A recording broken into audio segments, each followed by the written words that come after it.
All right, Jim. Sellout crowd in Kansas City, close to 80,000 to see the 24th meeting between the Steelers and the Chiefs. Hi, everybody. I'm Gus Johnson along with my partner, Brent Jones. And when you talk about the Pittsburgh Steelers, you have to talk about Jerome Bettis, the bus. Truly one of the great players in National Football League history. Smooth going for the bus and the Steelers offense thus far this year. Jerome going over 10,000 yards for his career last week. But the Steelers, to be successful today, are going to have to make some plays in the passing game. They're going to have to rely on the arm of Cordell Stewart and his wide receivers. On the other side of the ball, Trent Green threw 4 interceptions last week versus the Broncos. Going to have to solve some of those communication problems with his receivers against the Steelers blitz. One of the great scenes in the league coming up. Steelers, Chiefs on CBS.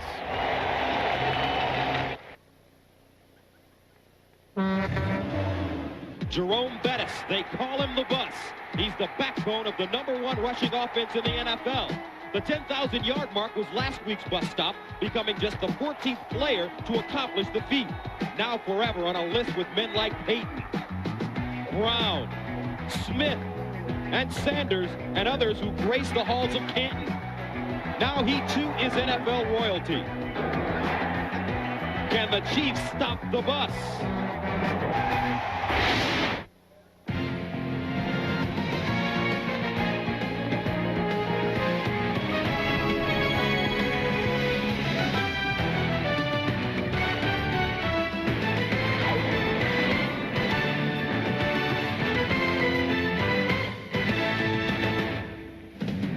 It's the National Football League on CBS Sports, week number 5. The Pittsburgh Steelers and the Kansas City Chiefs, as 2 of the most prominent coaches in the league, meet for the first time. Ideal conditions for today's game, 57 degrees, sunny, and a little bit breezy. Pittsburgh has won the toss. They've elected to receive the football, and the series note. These 2 teams have split the last 6 games, the 7th consecutive time that the 2 teams have played here at Arrowhead. Todd Peterson ready to kick it off. Troy Edwards and Hank Poteet back deep for the Steelers. And we're underway from Kansas City. This is Edwards, 2 yards deep in his own end zone. Over the left side with some running room, goes down at the 20. Kleisel with the tackle, a return of 22 yards. So that brings on Cordell Stewart, the starting quarterback for the Pittsburgh Steelers last week. 15 of 24, 151 yards, no touchdowns, no interceptions. And Brent, he hasn't thrown a touchdown yet this season. And Gus, he's been very erratic early on in games thus far this year. Coach Bill Cowher told us he wants to get him involved running the ball. He thinks he calms down, so look for Cordell in this first series to get out of the pocket a little bit. First down at 10 from the 20. On the offset eye. Whitman and Bettis in the backfield. Play action. Stewart slips and goes down. Eric Hicks with the sack. Only the 2nd sack by a defensive lineman this season. You're going to see Cordell going on the play action fake, taking a 7-step drop. Good sell, that play action. He's just going to slip down. Those back cleats just gave way. Slid up, turf gave way. And easy sack for Hicks. Loss of 8 on the play. 2nd down and 18. Here's Stewart rolling out of the pocket, looking. Throws underneath. Plexico Burris with the catch at the 25-yard line. Ray Crockett with the tackle, a gain of 12 yards. The Pittsburgh Steelers offensively up front, Gandy, Faneca. Hardings replaces Jermani Dawson, the future Hall of Famer at center. Tilsky and Marvell Smith. Backs and receivers. Jerome Bettis went over 10,000 yards last week against Cincinnati. Whitman, Burris, Ward, Mark Bruner, the tight end. All playing for Coach Bill Cowher in his 10th year in Pittsburgh. Our former defensive coordinator here in Kansas City. 3rd and 5 from the 25. Cordell Stewart looking underneath, and it's caught by Amos Sarah. Drops it. It's picked up by the Chiefs. William Bartee, but they say it's an incomplete pass. Well, we didn't have the best angle from up here. It looked like Zeraway took a couple steps with it and was just going ahead. And you got to have 2 feet in possession. There he's got it, 1, 2, and That looks like a catch to me. And they're going to challenge, and there's the red flag. That means Dick Vermeil's button wasn't working. They've got that backup red flag to alert the officials. 2 feet in possession, Gus. 1, 2, 3. That looks like it. And the ball's just sliding out there at the end. And it's ironic, the Steelers have had trouble with the balls. You saw Cordell Stewart last week drop the center exchange 2 or 3 times. These balls are supposed to be wiped down before the game. They kind of have this orange slippery goo on them, and they're supposed to be wiped down. But if you don't wipe them down good enough, they're awful slippery. And Zaraway had some wide open space, was going to clearly get the first down, and the ball just slid right out. So there's Dick Vermeil in his first year as the head coach here in Kansas City. His team. There is no challenge on the play. The whistle blew, which killed the play. It's an incompleted forward pass. And that is a bad call. And you know what? Although it's a bad call, the official called what he saw, Gus, and when he blows the whistle, there's just no going back. And that's what's tough about this game. When the whistle blows, you do it for protection of the players. But that clearly was a fumble. Josh Miller punts it away, left-footed punter, end-over-end kick. Larry Parker fields it at the 32, and Parker gets upfield to the 39-yard line, a 43-yard punt and a 5-yard return. And that will bring on Trent Green last week versus Denver, 25 of 40, 285 yards. However, he threw 4 interceptions, all going to Delta O'Neal against the Broncos. And a big part of that was communication with his wide receivers, and Trent did take some of the blame for that. But new offense, we've had a lot of guys banged up on for the receiving core of this Kansas City Chiefs. There's got to be better communication on the field today. Chiefs start at their own 38, 1st and 10. Priest Holmes is the deep pass. Play action, Green looking, stepping, fires, it is caught. Green going down hard in the secondary. A 9-yard gain. Tony Gonzalez with the catch. Green may have hurt his hand. Offensively for Kansas City, let's take a look. Tate, Spears, Wegman, Shields, the Pro Bowler, and Victor Riley. 2nd and 1. Backs and receivers, Priest Holmes comes from Baltimore. Williams, Marvin Minnis, Derek Alexander playing with a bad back, and the great Tony Gonzalez. 2nd down, 1 yard to go from the 47. Priest Holmes over the left side. Not a lot of room, maybe a yard. Tackled by Jason Gilden. That's the Kansas City Chiefs. First down. But he did get the first down. Let's go back to that last play. Here's the hit on Trent Green. Takes a big shot. That's part of being a quarterback and standing in the pocket. From the Kansas City 49. Kendrell Bell, the rookie from Georgia, 2nd-round pick. And Green may have hit his finger on Bell's helmet. 1st and 10 from the 49.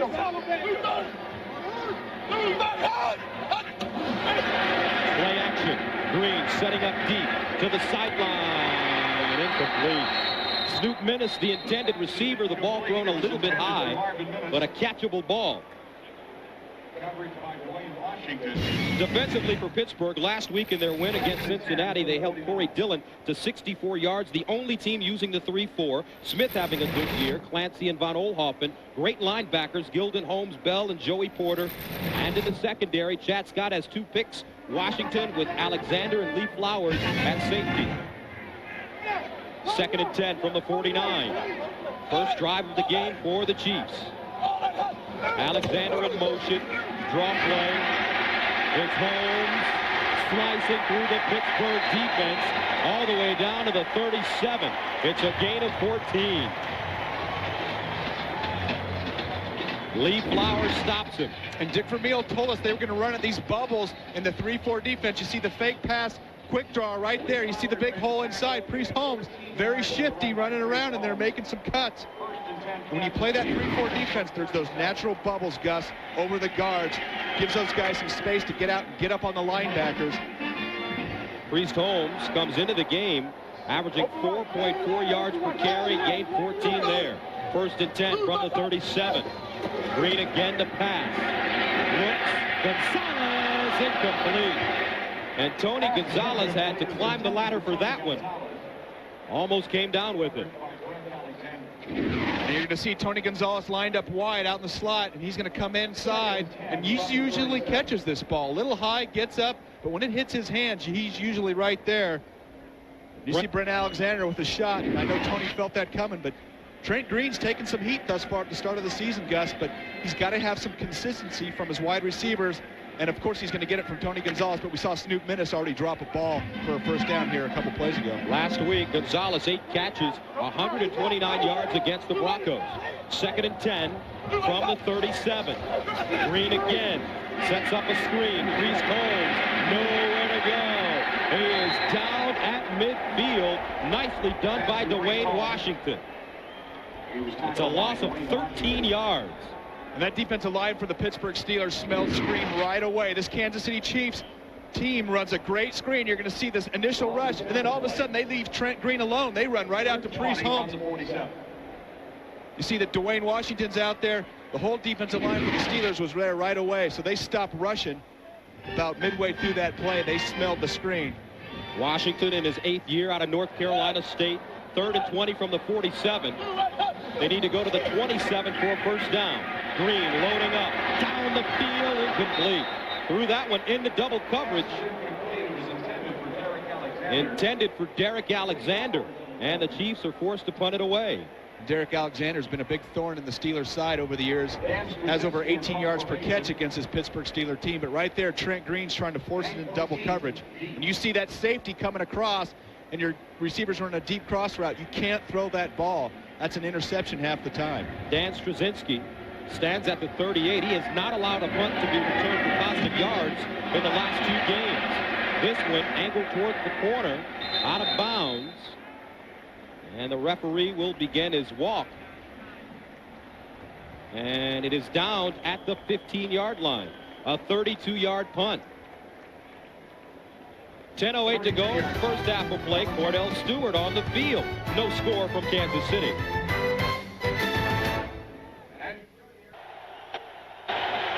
Pittsburgh takes over at their own 15.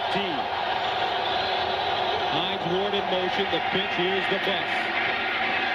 Getting outside, chopped down after a gain of maybe 1 yard. Donnie Edwards there to usher him out of bounds. Now the Chiefs defensively gave up 300 yards versus Denver last week. Mike Anderson rushed for 155 yards. Hicks, Browning, Ransom, and Dwayne Clemens.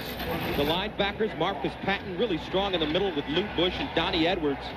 And in the secondary, it's Crockett on one side, Warfield the other, Woods, and Greg Wesley, one of the great athletes in the league.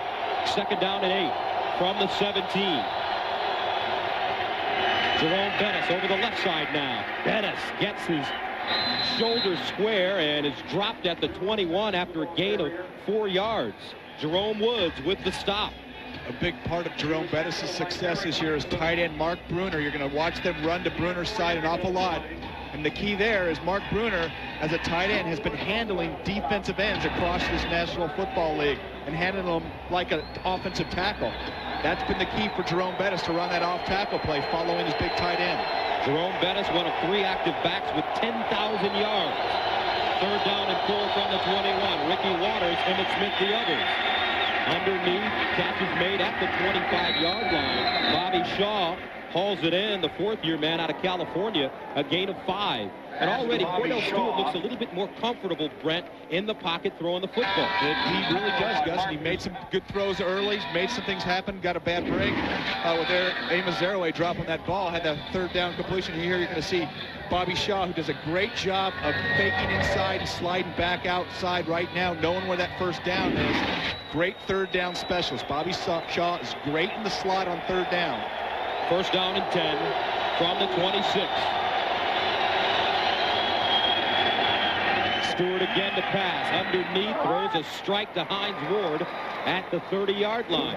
Always throwing a strike for us at CBS, Jim Nantz in New York. All right, thank you, Gus. One of Brent's old teammates, Elvis Gerbach, drives the Ravens right down the field after Ahman Green coughed it up.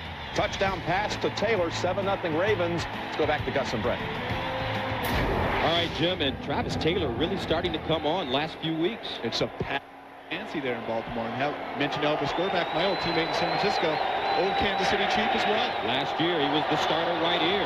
2nd and 5 from the 31. Bettis cuts it back, nowhere to go.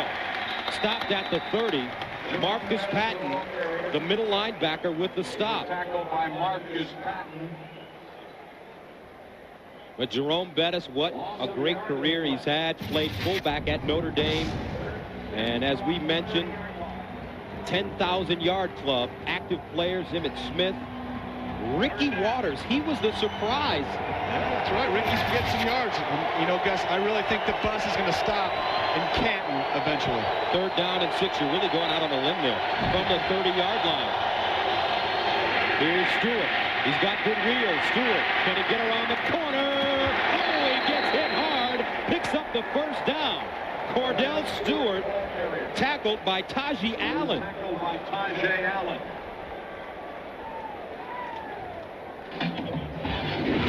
Gus, watch Cordell Stewart coming out here, and watch his wide receiver, Troy Edwards, coming back and getting a big block on Derek Ransom, the defensive tackle for the Chiefs. Wide receivers shouldn't smack a guy that hard. You see Cordell Stewart getting up and over. He said, hey, I'm not going to go out of bounds. I'm going to make some things happen running the ball, and that earns you so much respect from your teammates. He may get a game ball on that hit alone. 1st down and 10 from the 37. Here's Stewart once again. Looking in trouble.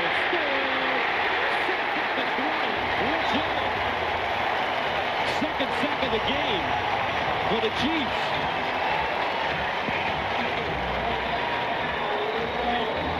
And Gus, that's what you call a coverage sack.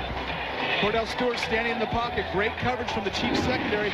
Cordell's got to know he's got to get rid of this ball. He has time. He sees his receivers are covered. Throw this one away. You see the crossing routes. He's getting ready to throw it. He's got a chance. It's a big sack. It's a lot of yardage to lose right there. So that makes it 2nd down and 20. From the 27, Owens was recording his 1st sack as a Chief. Here's Stewart running out, throwing on the run. It's short and incomplete. Intended for Hines Ward. How about the season Hines Ward has been having catching the ball for the Steelers? 24 catches, 229 yards, but he's only averaging about 9 yards per catch. Well, he's been catching those tough routes over the middle, and the Steelers really don't throw the ball that much downfield, so he's going to have a little less yardage per catch than most receivers. But you got to respect Hines Ward being able to battle those 2 first-round wide receivers, Plexico Burris and Troy Edwards, and still have the starting job there. 3rd down and 20. They need to go to the 37 for a 1st down. Stewart to the sideline, 0 away with the catch, and he's hauled down from behind at the 34. Jerome Woods with the stop. So the Steelers will punt it away with 5:28 to go here in the 1st quarter. Josh Miller, the former Canadian League standout, played with the Baltimore Stallions. He's at the 18. Back deep, Larry Parker at the 25. Wobbly kick. Parker will get a chance to return it from the 26, straight up the middle. Nicely done by Parker. Gets close to the 40. A return of 11. Mike Schneck, the snapper, with the tackle.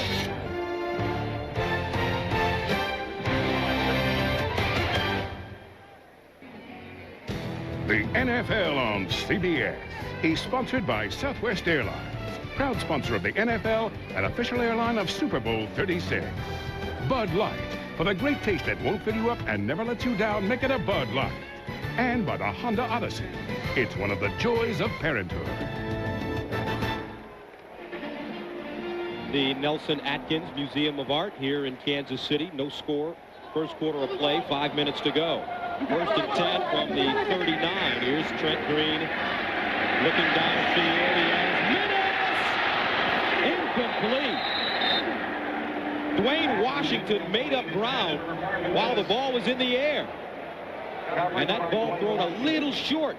You know, Trent Green's got to put some more air on this. He throws it on a line. It hits the defensive back right in the back of the head. Snoop Minnis had Washington beat. Got to lay that up, put a little air under it, let your receiver run under it. Trent Green's got a strong arm, just tried to thread it right in there.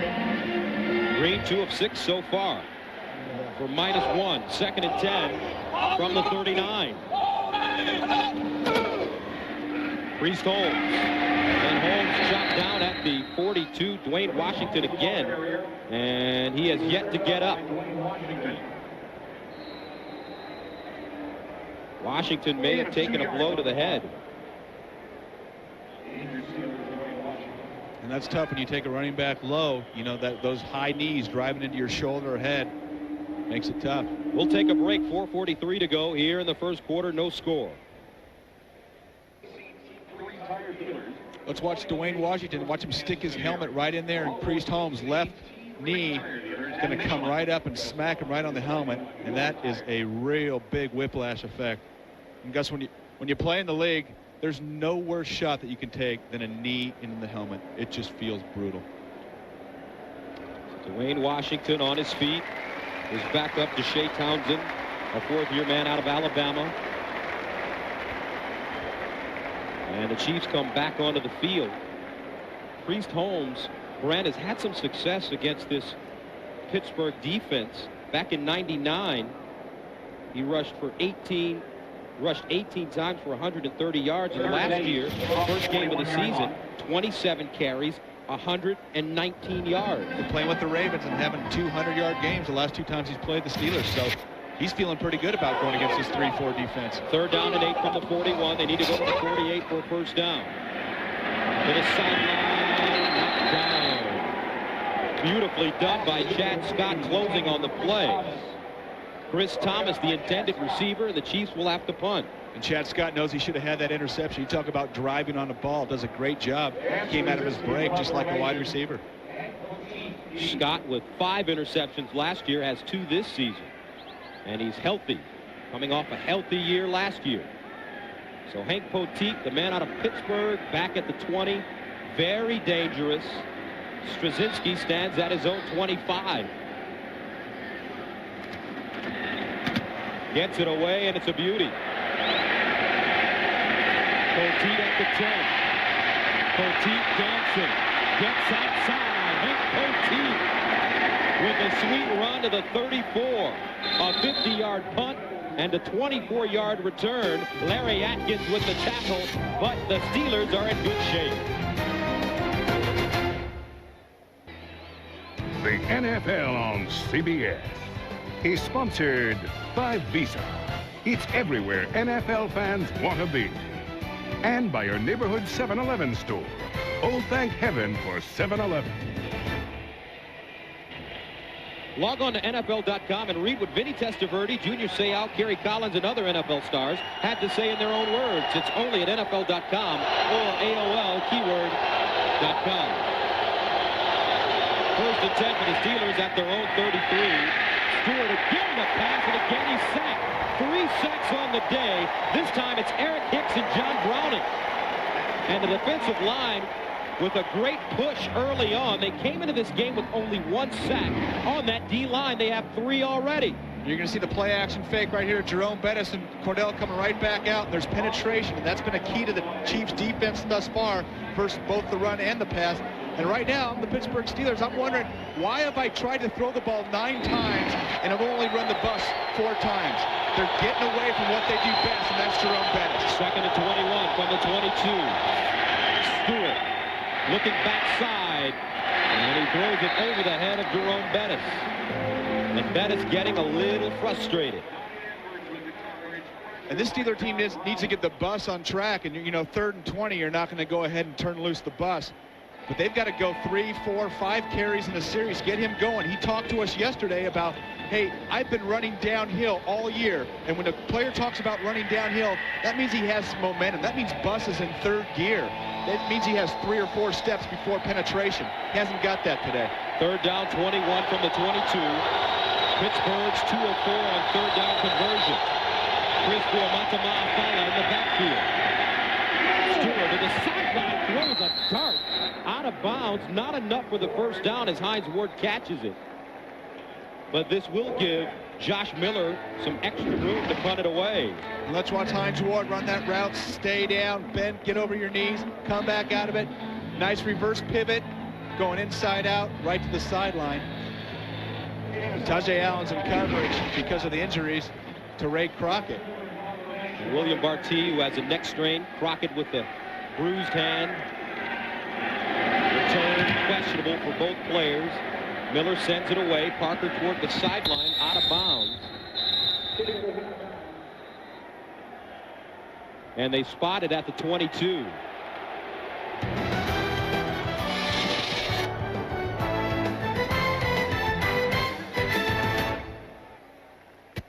Next, doubleheader action continues with the Dolphins against the Jets or Brian Greasy and the Broncos take on the Seattle Seahawks. Game 2 next on CBS. Trent Green to pass on first down. To the sideline, Snoop Minnis with the catch at the 35. Dwayne Washington back in the game, playing with a neck strain, makes the tackle. And they're already giving the Snoop call here in Kansas City. I guess I watched Snoop Minnis at practice, warm-ups today. I like him. And he's a rookie. He's going to make rookie mistakes. But I think he's intense. I like the way he runs his routes. He comes back to the ball. You see right there? He's going to be a playmaker in this league. Coming off a career-high 5 catches for 56 yards against Denver. Third-round pick. Trent Green again. Tony Gonzalez with the catch out of bounds. Right in front of Joey Porter. It's a gain of 8. And now you see Tony Gonzalez over on the left in the slot. You see they keep moving him around. It's a great job by the Chiefs because when you play the regular tight end position, you get jammed. If you're out wide, there's nobody there to grab you. No huddle right now being used by the Chiefs. Priest Holmes taken down by Kimo von Oldhoffen, the former Cincinnati Bengal. And right now, Dick Vermeil's team really switching it up on Pittsburgh's defense. And I know they want to make Vermeil. Coach is excited about getting this offense rolling. And obviously had Trent Green in St. Louis and knows what he can do. And I'm a big believer in Trent Green. I saw him play in Washington, saw him play in St. Louis, and I think he can make it happen. He's got to get the receivers, though. You can't just do it with the tight end. The receivers have to step up and start making plays. Third down and short. They need a yard. Priest Holmes diving over the pile. Picking up the first down. We saw Holmes do that last week against Denver. And I don't think Priest Holmes gets enough respect in this league. Here's a guy that's had 100-yard games. He's got great vertical ability, as we're going to see right here. Good moves. Just doesn't have that pure breakaway speed that some backs have, and so maybe he's not as recognized. A great savvy, great receiver coming out of the backfield. So Holmes 5 carries for 22 yards. First down at 10 from the 49. They run the reverse. Parker trying to get outside. The Steelers string it out. And Brent Alexander comes under and delivers a blow. Brent Alexander made the tackle. And I don't think the Steelers defense was full at all in that reverse. Watch the pursuit. Watch the direction. You see Alexander coming there. He's at the top of the screen. Watch him come all the way back. Bang. Get in on that shot. 6 or 7 Steelers over there. Alexander, former Carolina Panther, played at Tennessee State, was a walk-on in college, went to school on an academic scholarship in computer science. Second down and 13 from the 46. Play action. Green all day to throw the ball deep under the middle. Incomplete. Dwayne Washington right in the hip pocket of Snoop Minnis. Dwayne Washington with the coverage. One of the things you have to learn as a rookie wide receiver in this league, you got to cut the guy off, the defensive player, when you're coming across the middle of the field. Snoop Minnis was gaining too much ground, gave the angle to Washington to come underneath. And is that about running routes? It's about running routes. It's making that break flat when you've got that one-on-one move. If you angle it up too much up the field, that defensive back can cut right underneath. That's one of these things that's going to come. You know, when you're a rookie, you don't know those things. Third down, 13. They need to go to the 31 for a first down. Trent Green looking, throws to the opposite sideline, incomplete. Derek Alexander, the intended receiver, lost his footing, and that would have been a first down. So Green trots off the field, 4 of 11, 21 yards. And here comes the punt team, Dan Straczynski. And punt formation.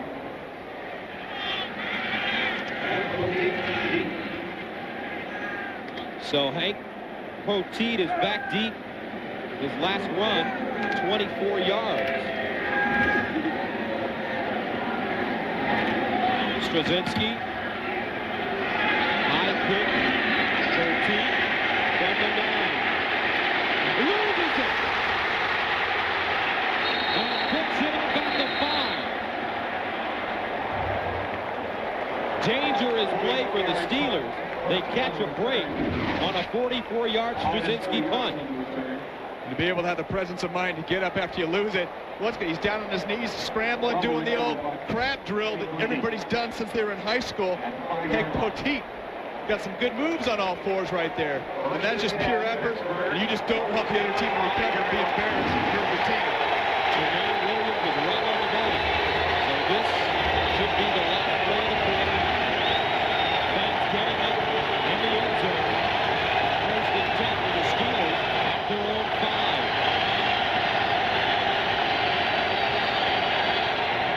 Bettis. Flag on the play, and Bettis loses a yard.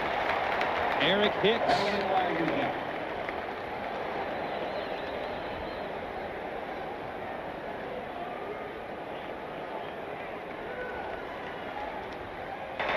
Before the ball was snapped, false start, number 80 offense. Repeat first down.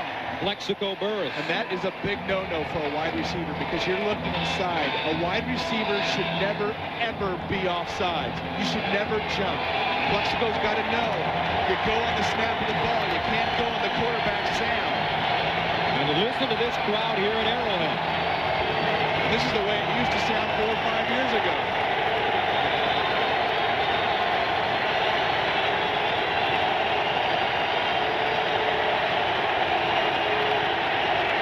Stewart passing out of his own end zone finds Burris at the 20 and a first down. Warfield with the tackle, but it's a gain of 17. And that is the end of the first quarter. No score. We'll return to Arrowhead Stadium right after this message.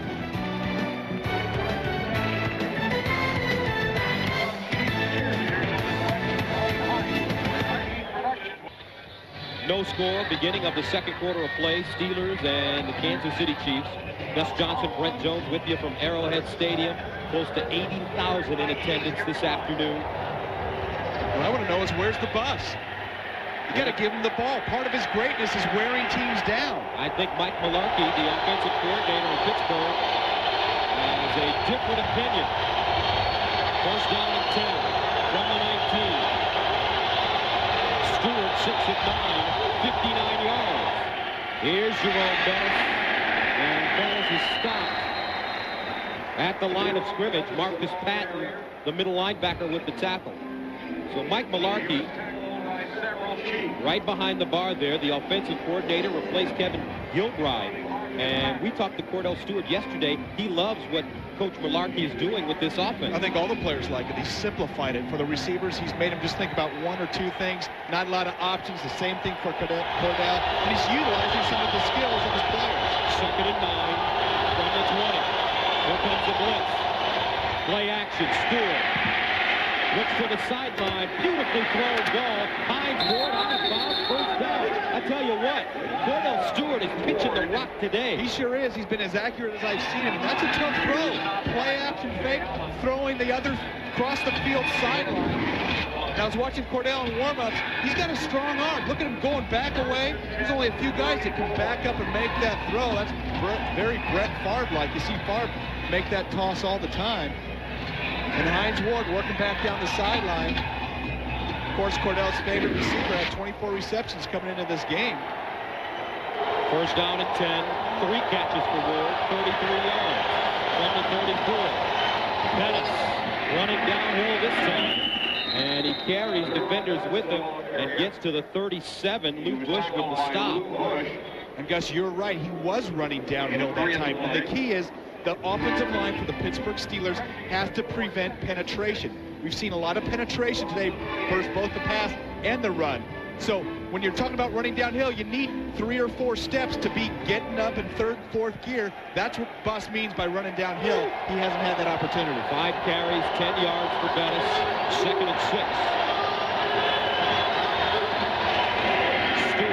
drop. Looks backside, quarterback keeper. Look at him go.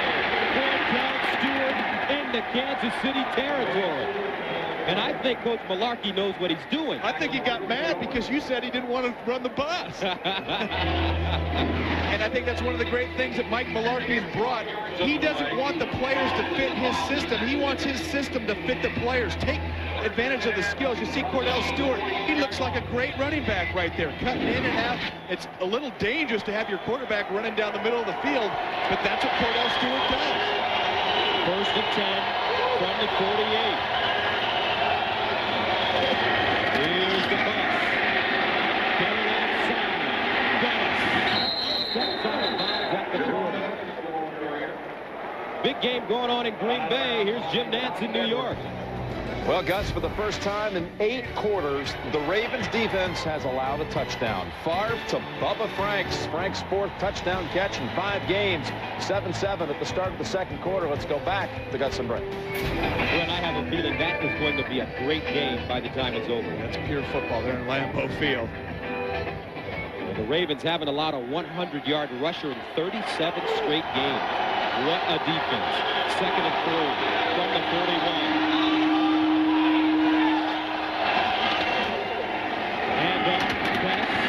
Tiptoeing gets to the 39. Cleveland Browns are playing extremely well this season. How about it, Jim?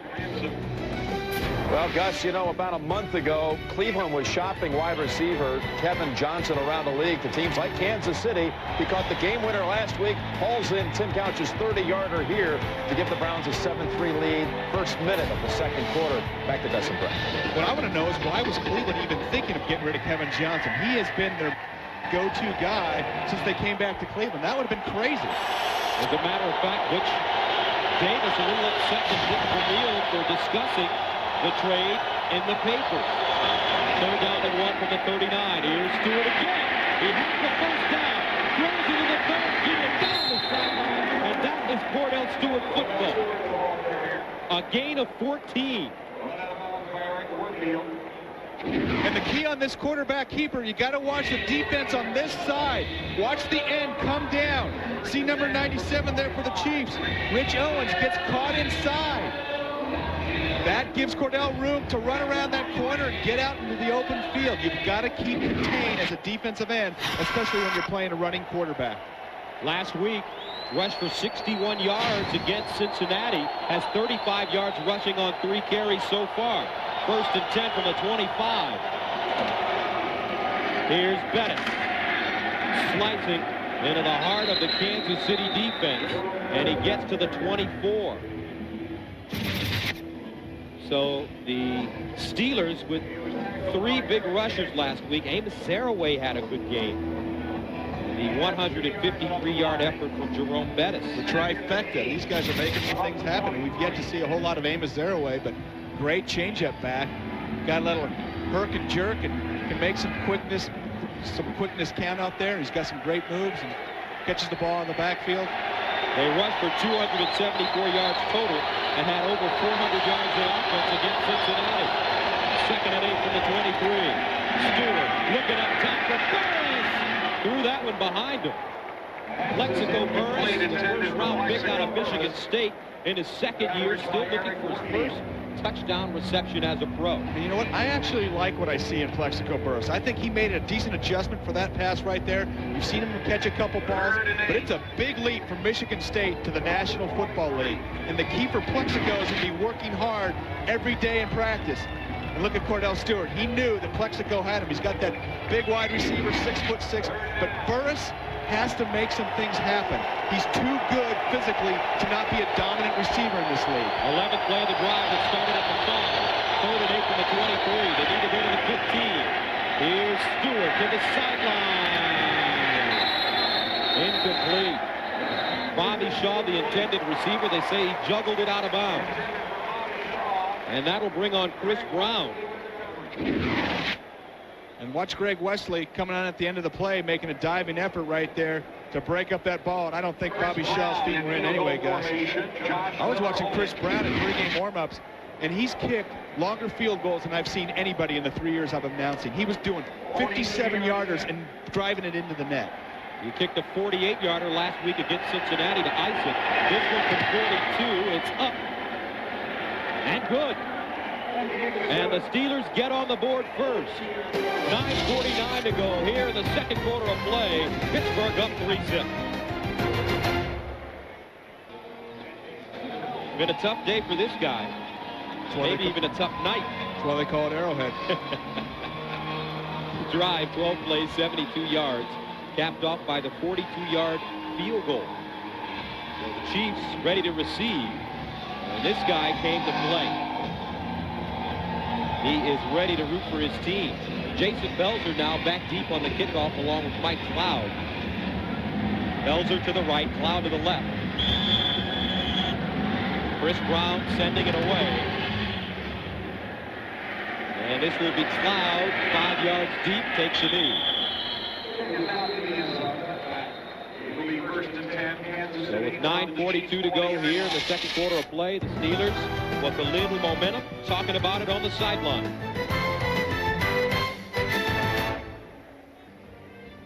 The NFL on CBS is sponsored by Domino's Pizza. Get the door. It's Domino's. The only motor oil that provides the most protection. Castrol GTX. Drive hard. And by WorldCom Generation D. For the best NFL info on the net, including expert analysis and in-depth team reports, go to cbs.sportsline.com or AOL, keyword CBS Sportsline. On first down, Brees Holmes is running room, bounces it outside, picks up the first down and some. Brees Holmes with a gain of 13. And Dwayne Washington is holding his forearm. Watch Brees Holmes get outside. Big blocks inside by the tackle and guard. Bounces outside. He's got some speed. And we've seen Brees Holmes have some success today. It's just the Chiefs haven't used him a whole lot. From going back to the pass. He's got 6 carries for 35 yards already. And a first down at their own 33. Draw play. Holmes once again. Helmets flying. Holmes stacked up shy of the 35. Lee Flowers, the safety, with the tackle after the gain of 2.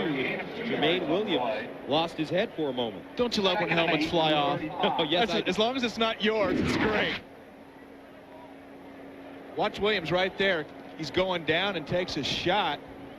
Kendrell Bell. Right up under the face mask, and that helmet just lifted right off. Like I said, it's great as long as it's not your helmet that's coming off. As long as you're standing up here in the broadcast booth. Second and 8 from the 35. Play action. Green underneath. Derek Alexander drops it and can't hit the play.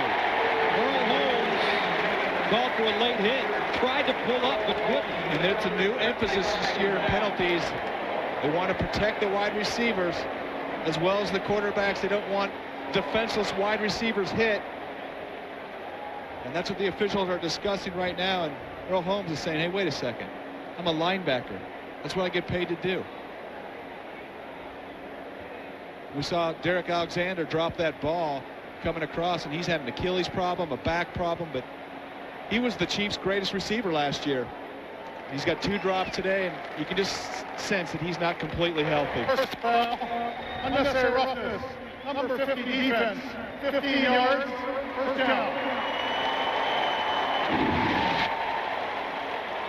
Now here's Alexander coming across. He doesn't have it right there. Play over, and he had stopped. And you know, they're just calling it more tightly this year. And they're assuming Alexander's defenseless, and he had stopped. You see Earl Holmes throw up his hands and attempt to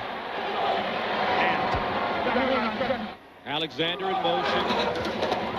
Brees Holmes trying to cut it back. Holmes is wrestled down at the 45 for a loss of about 4. Joey Porter along with Lee Flowers. And I think Joey Porter is excited not only to tackle Brees Holmes in the backfield, but to let the referee know he's being held. He's a little frustrated there. Let's watch 55 coming down the line. You see him right here coming back out, and there's a little hold right on him right before he's making the tackle. He's holding me. Better be careful. Watch your language. Second and 13 from the 47. Play action. Trent Green standing. And he gets drilled. Kendrell Bell has been delivering licks all afternoon. And that time, Trent Green received one. Wow. This rookie is no joke out there. And that was no joke. You talk about delivering a blow. Left part of the screen.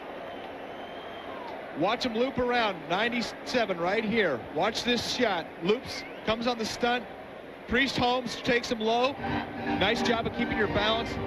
Picture perfect tackle. Helmet right in the chest and drive. Third down and 20. Green sets up a screen. Priest Holmes bounces off one tackle and goes down at the 41. And it is physical on the field this afternoon, folks. And that's the second time today the Chiefs have tried to run that screen pass, and the Steelers have been all over it. I actually think Priest Holmes bounced off Will Shields, one of his own players. What a hit by Kendrell Bell, young man from Augusta, Georgia. 39th pick in the second round. Straczynski ready to punt it away. Off the side of his foot, angled toward the corner. Poteet retreats to the 11. Poteet looking, picks his way over the 15 to the 16. Some serious hitting going on here at Arrowhead, led by this man, Bell.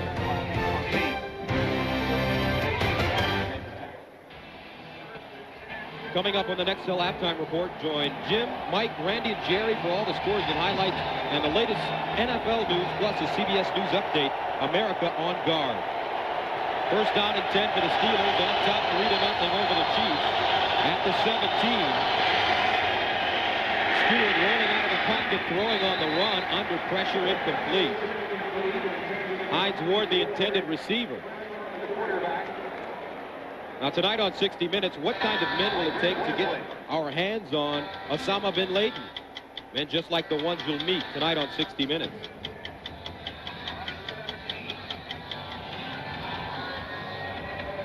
Kansas City, Missouri. Home to the Chiefs.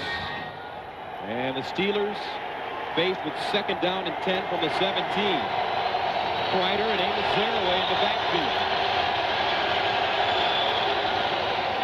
Here's Amos Zaraway, changing pace back, cuts, and goes down at the 23. Eric Warfield with the hit, a gain of 6. And talking to Jerome Bettis yesterday, he likes to see a guy like Amos Zaraway in the lineup to give him some rest. Yeah, the bus actually told us it keeps him more fresh. He thinks Amos is good for the offense, and he's more comfortable taking himself out. He said he used to get tired, come over to the sideline, and take himself out for a play, and he got the death stare from Bill Cowher, like, get back in there. Third down and 4 from the 23. They need to go to the 27. Here's Stewart underneath, caught once again at the 32. Marcus Pack with the tackle as Bobby Shaw gains 10 yards. Mr. Third Down, and they've got to know on third down, we've got to jam Bobby Shaw. We've got to put maybe 2 guys on him because he is the guy that makes things happen on third down, moves the chains for the Steelers. Does a great job in space, coming out of the slot, just finding the open hole. And you know Cordell Stewart's going to look for Bobby Shaw. Cordell Stewart has had a pretty decent first half, throwing the ball 8 of 14, 83 yards.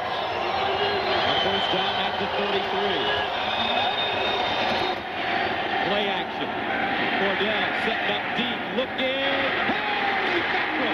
Great catch. Jeremy Tooman, rather, at the 22. A 22-yard gain, rather, for Tooman. And what a great play-action fake. And part of that great play-action fake, Gus, watch the quarterback here. Watch him bend down. Nice job. Stepping back and throwing it all the way across the field. And that is just a tremendous throw, putting the ball right on the money, Cordell Stewart. And you've said it today. He's been more accurate. First and 10 from the 44. Zaraway breaks it back with daylight. Dragged down at the 35. Woods with the tackle, but it's a gain of 9. You know, Amos Zaraway has become much more disciplined in the last couple of years. He used to scatter around, run east to west, side to side. They've really coached him about running north and south. You see him find the hole, get up, bang, go forward. You saw the quickness. He's really become a much more disciplined runner here in the last year. Played at West Virginia, 3rd round pick. 2nd and 1 from the 35. Zaraway again. This time shot down the back. May have slipped. Amos Zaraway, the ball carrier. Closest man to him, Jerome Woods. Loss of a yard on the play. So that'll bring up 3rd down and about 2 from the 36-yard line. He lost a yard. Jerome Bettis. Let's see, I believe he's still on the sideline. Yes, he is. You know, a play we haven't seen thus far today is the Cordell Stewart quarterback draw. We've seen him fake and roll out of the pocket, but we haven't seen that drop back, step up, and run right up the gut. And he usually runs it out of this formation. This time a pitch to Zaraway, looking for 2. Zaraway, will he get it? I don't know. He looks short. About an inch. Tackled by Glenn Cadrez. Gain of 2 yards on the play. It's 4th and 1. It looked like there was a hole there, and Glenn Cadrez comes up. Nice job hanging on to Zaraway. Chris Brown in field goal So formation. Bill Cowher will attempt the field goal. And you see the quick toss right here to Zaraway, following Wayne Gandy. Get up right now, tries to go outside, and it's walled up. And Brown in to attempt a 53-yarder. And a timeout has been called by the Chiefs. 2:30 to go, first half of play. Pittsburgh up 3-zip. The NFL on CBS is sponsored by the United States Army, an army of one, and by the U.S. Postal Service. The United States Postal Service is everywhere, so you can be anywhere. 4th down and inches, and Bill Cowher has elected to go for it. When you have the bus, Gus, you got to roll right forward. The obvious play, the bus right now. Watch out for that naked bootleg.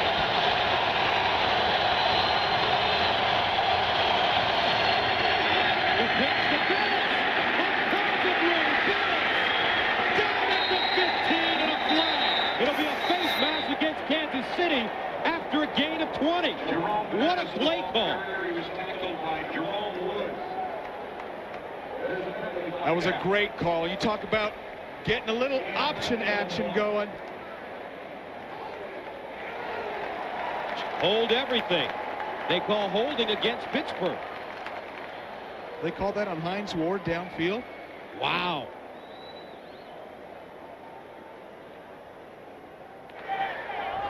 Holding, number 86 offense. 10 yards, 54th down. Hines Ward. And let's watch Hines Ward right here engage. If you've got your hands inside, it's not holding. And you see he's got some arm, he's got some shoulder pad right there. I don't know. That's rarely called in the league. That's a cheap holding call. Jerome Bettis, whether he holds or not, clearly has the first down. Great call. It's holding 15 yards downfield. And you know what? That's never a hold. Career long for Brown, 55 yards. It is good. It is good. And it was long. Brown with a 55-yard field goal, a career long, and Pittsburgh takes a 6-0 lead. This young man is on fire in his 3rd year out of Nebraska. 55 yards and still got a little net. 2:10 to go in the first half of play. Pittsburgh up 6-0.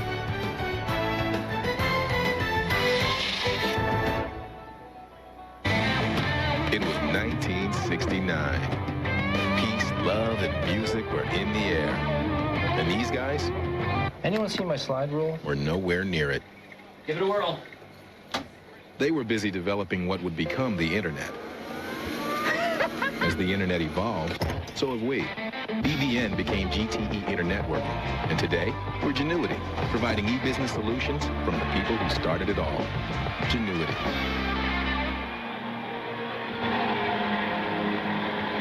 So far, the standout in this game is Chris Brown. A 55-yard field goal, breaking Gary Anderson's record. And the Steelers lead 6-0. Brown sends it away. Mike Cloud from the 1.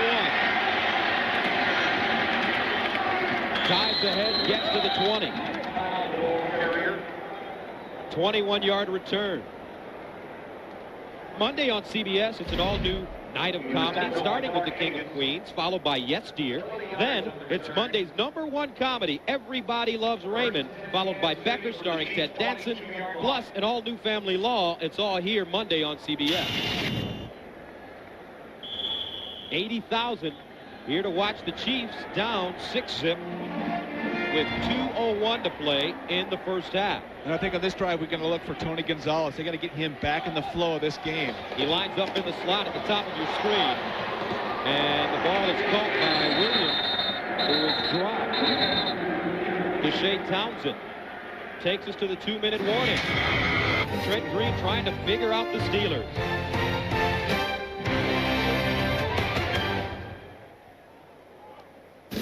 Saturday on the Home Depot SEC football, Travis Stevens leads the Tennessee Volunteers in the Tuscaloosa to meet playmaker Freddie Mullins and the Alabama Crimson Tide. The excitement begins with Tim Brando and Spencer Tillman on College Football Today. How about Ole Miss's Eli Manning yesterday beating Alabama. Manning throwing for over 300 yards. That's Peyton Manning's kid brother. Second down and 8. Trent Green under pressure. Steps up, wants to run. Gets to the 30. About 3 yards short of a first down. Clock still running. Gain of 6. And Tony Gonzalez was one of 3 down the middle, one-on-one with Jason Gilden in a 2-deep coverage. And Trent Green doesn't get pressure. That's a big shot down the middle. Orioles offense, Kansas City with 2 timeouts. This one incomplete, intended for Williams. And right now, Green screaming at Snoop Minnis. And that will bring on the punting unit. You know what Trent's got to know? You can't rely on a rookie in a crucial situation. You got to look for Tony Gonzalez. He's waiting on Snoop Minnis. It's tough. There's a lot of intricacies you have to know as a wide receiver in pressure situations. You don't want to depend on a rookie. Standing at the 15. Wobbly kick. Poteet back pedals and goes out of bounds at the 15. A 53-yard punt with 1:18 to go. Here comes Pittsburgh. 55-yard punt. Now tonight on the CBS Sunday Movie, they weren't TV original survivors, but behind the scenes, Gilligan's Island was no paradise. Find out what went on when the cameras were off. Don't miss the world premiere movie, Surviving Gilligan's Island, tonight on CBS. You know I won't miss that. Yeah. I know more Gilligan's Island trivia than you've ever known. And I'm proud not to know it. And I'm proud to know it. So Stewart faced with 1st and 10 from his own 15. 9-15 in the first half for 106 yards. Drop play into Zaraway. Zaraway up to the 19. Stopped by Marcus Patton. Was tackled by Marcus. And if I'm the Pittsburgh Steelers right now, I'm content to go in on the road ahead 6-0. You don't want to try anything dangerous. You have 3 timeouts, but a minute left. The only thing that can hurt you right here is a turnover. Stewart throws it short. Hits Hines Ward right in the chest, and he drops the football. Warfield covering. Hines Ward, broken up by Eric Warfield. Yeah, that's still a little bit of a dangerous pass. And like I said, you're on the road. You're ahead 6-0. You've got momentum on your side. You're inside your own 20. It's not the time to be taking a crack. 1 minute. This isn't necessarily a 2-minute dominant offense that the Steelers have here. They're a little bit out of character, I think. Plexico Burris splits wide to the top of your screen. Stewart out of the shotgun.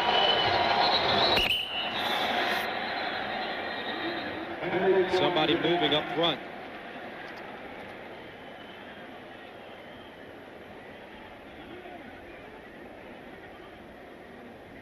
I guess the other thing about throwing the ball and having people jump, you stop the clock.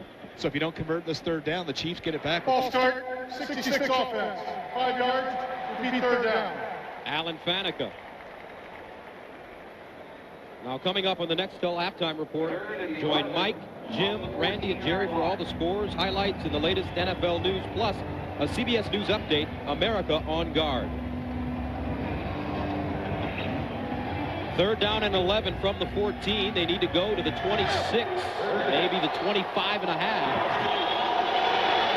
Four-receiver package. Here's the pitch. Zaraway running to the sideline. And he is tackled at the 21. Glenn Cadrez, the former Bronco, with a one-handed tackle. A gain of 7.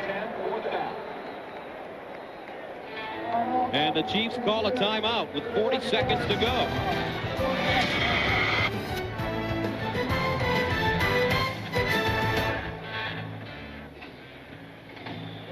Josh Miller ready to punt, standing at his own 6.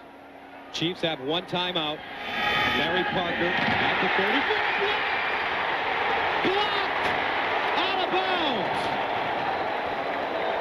And it's a safety, and that's what you talked about. I don't know why they didn't run the clock out. They're not the St. Louis Rams. You're on the road. You're ahead. You have momentum going into halftime, and now the momentum shift back to the home team. That's just bad clock management. And before the game, we were on the sidelines, and you told me Michael Ricks was going to make a play. I did say Michael Ricks was going to make a play, but I thought catching the ball from the tight end position. But he came bursting through that line, and the Steelers are lucky that ball kept rolling. That could have easily been a touchdown. If they get on top of the ball before it rolls out of the end zone, it's a touchdown. There's just very few teams that run the 2-minute drill with a minute left inside your 20. If you have field position, you're the 35, go ahead and give it a crack, maybe get a field goal out of it. Not on your own 19, and not when you're ahead by 6 on the road. Kansas City's a tough place to play. You don't want to give the momentum shift back to the Chiefs. Last time the Chiefs blocked the punt, back in the 2000 season when Gracie Walker got one against St. Louis. Yeah, I wish I could say I knew Michael Ricks was going to block a punt today. Well, you did say that he was going to make a play when we stood next to him on the sideline before the game. It's a feel thing. Free kick from the 20 for the Steelers. Another opportunity for the Chiefs from the 15. And they get it up to the 36. Now with 27 seconds to go, what do you do if you're the Chiefs with one timeout? Well, we talked about field position. They're on their own 35. Take a couple of cracks. Throw a crossing route, hit Tony Gonzalez on a corner route, out of bounds. Maybe you can get a field goal. Maybe you can go in 6-5 at halftime. They clearly have a much more passing design offense than the Steelers do. Unable to get anything going here in the first half of play. Trent Green would like nothing more than to put some points on the board right here. Green underneath, it's incomplete. There's your crossing route. What do you read minds or something?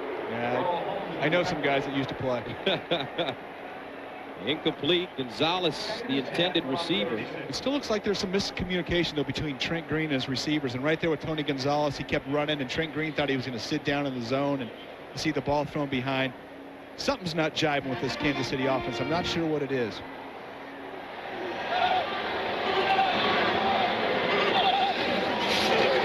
Green again to the sideline. Incomplete. Ball dropped.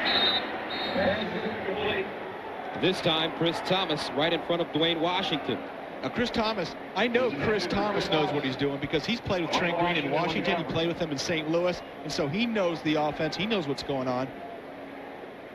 Green has thrown the ball 17 times for only 25 yards. And you know what? If you're Trent Green, you come over from the St. Louis Rams where he had all those weapons, and even Dick Vermeil says, hey, we don't have the same weapons here. But it's tough as a quarterback to adjust, to realize these guys don't know the offense as in depth as your other team used to.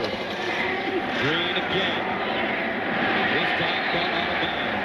And a first down by Chris Thomas. And you still have 13 seconds, Gus, right here. So you can either use the sideline or run that deep over route. Use the middle of the field because the Steelers are protecting the sidelines. Use that middle of the field and use your timeout and maybe get a field goal out of it. Kansas City still with one timeout.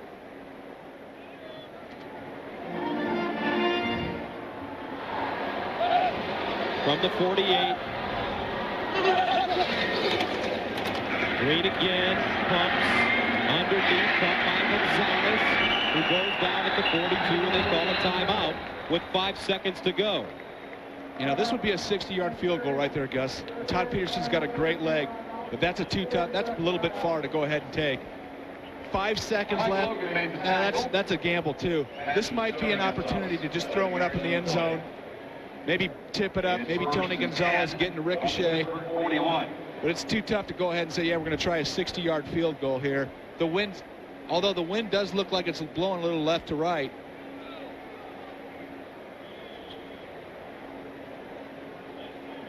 Do you think you can throw to the sideline, quick pass, and get a little more room? Yeah, you know, you probably have a shot depending on the way that clock is run. Of course, we're in Kansas City, so they might just take an extra second.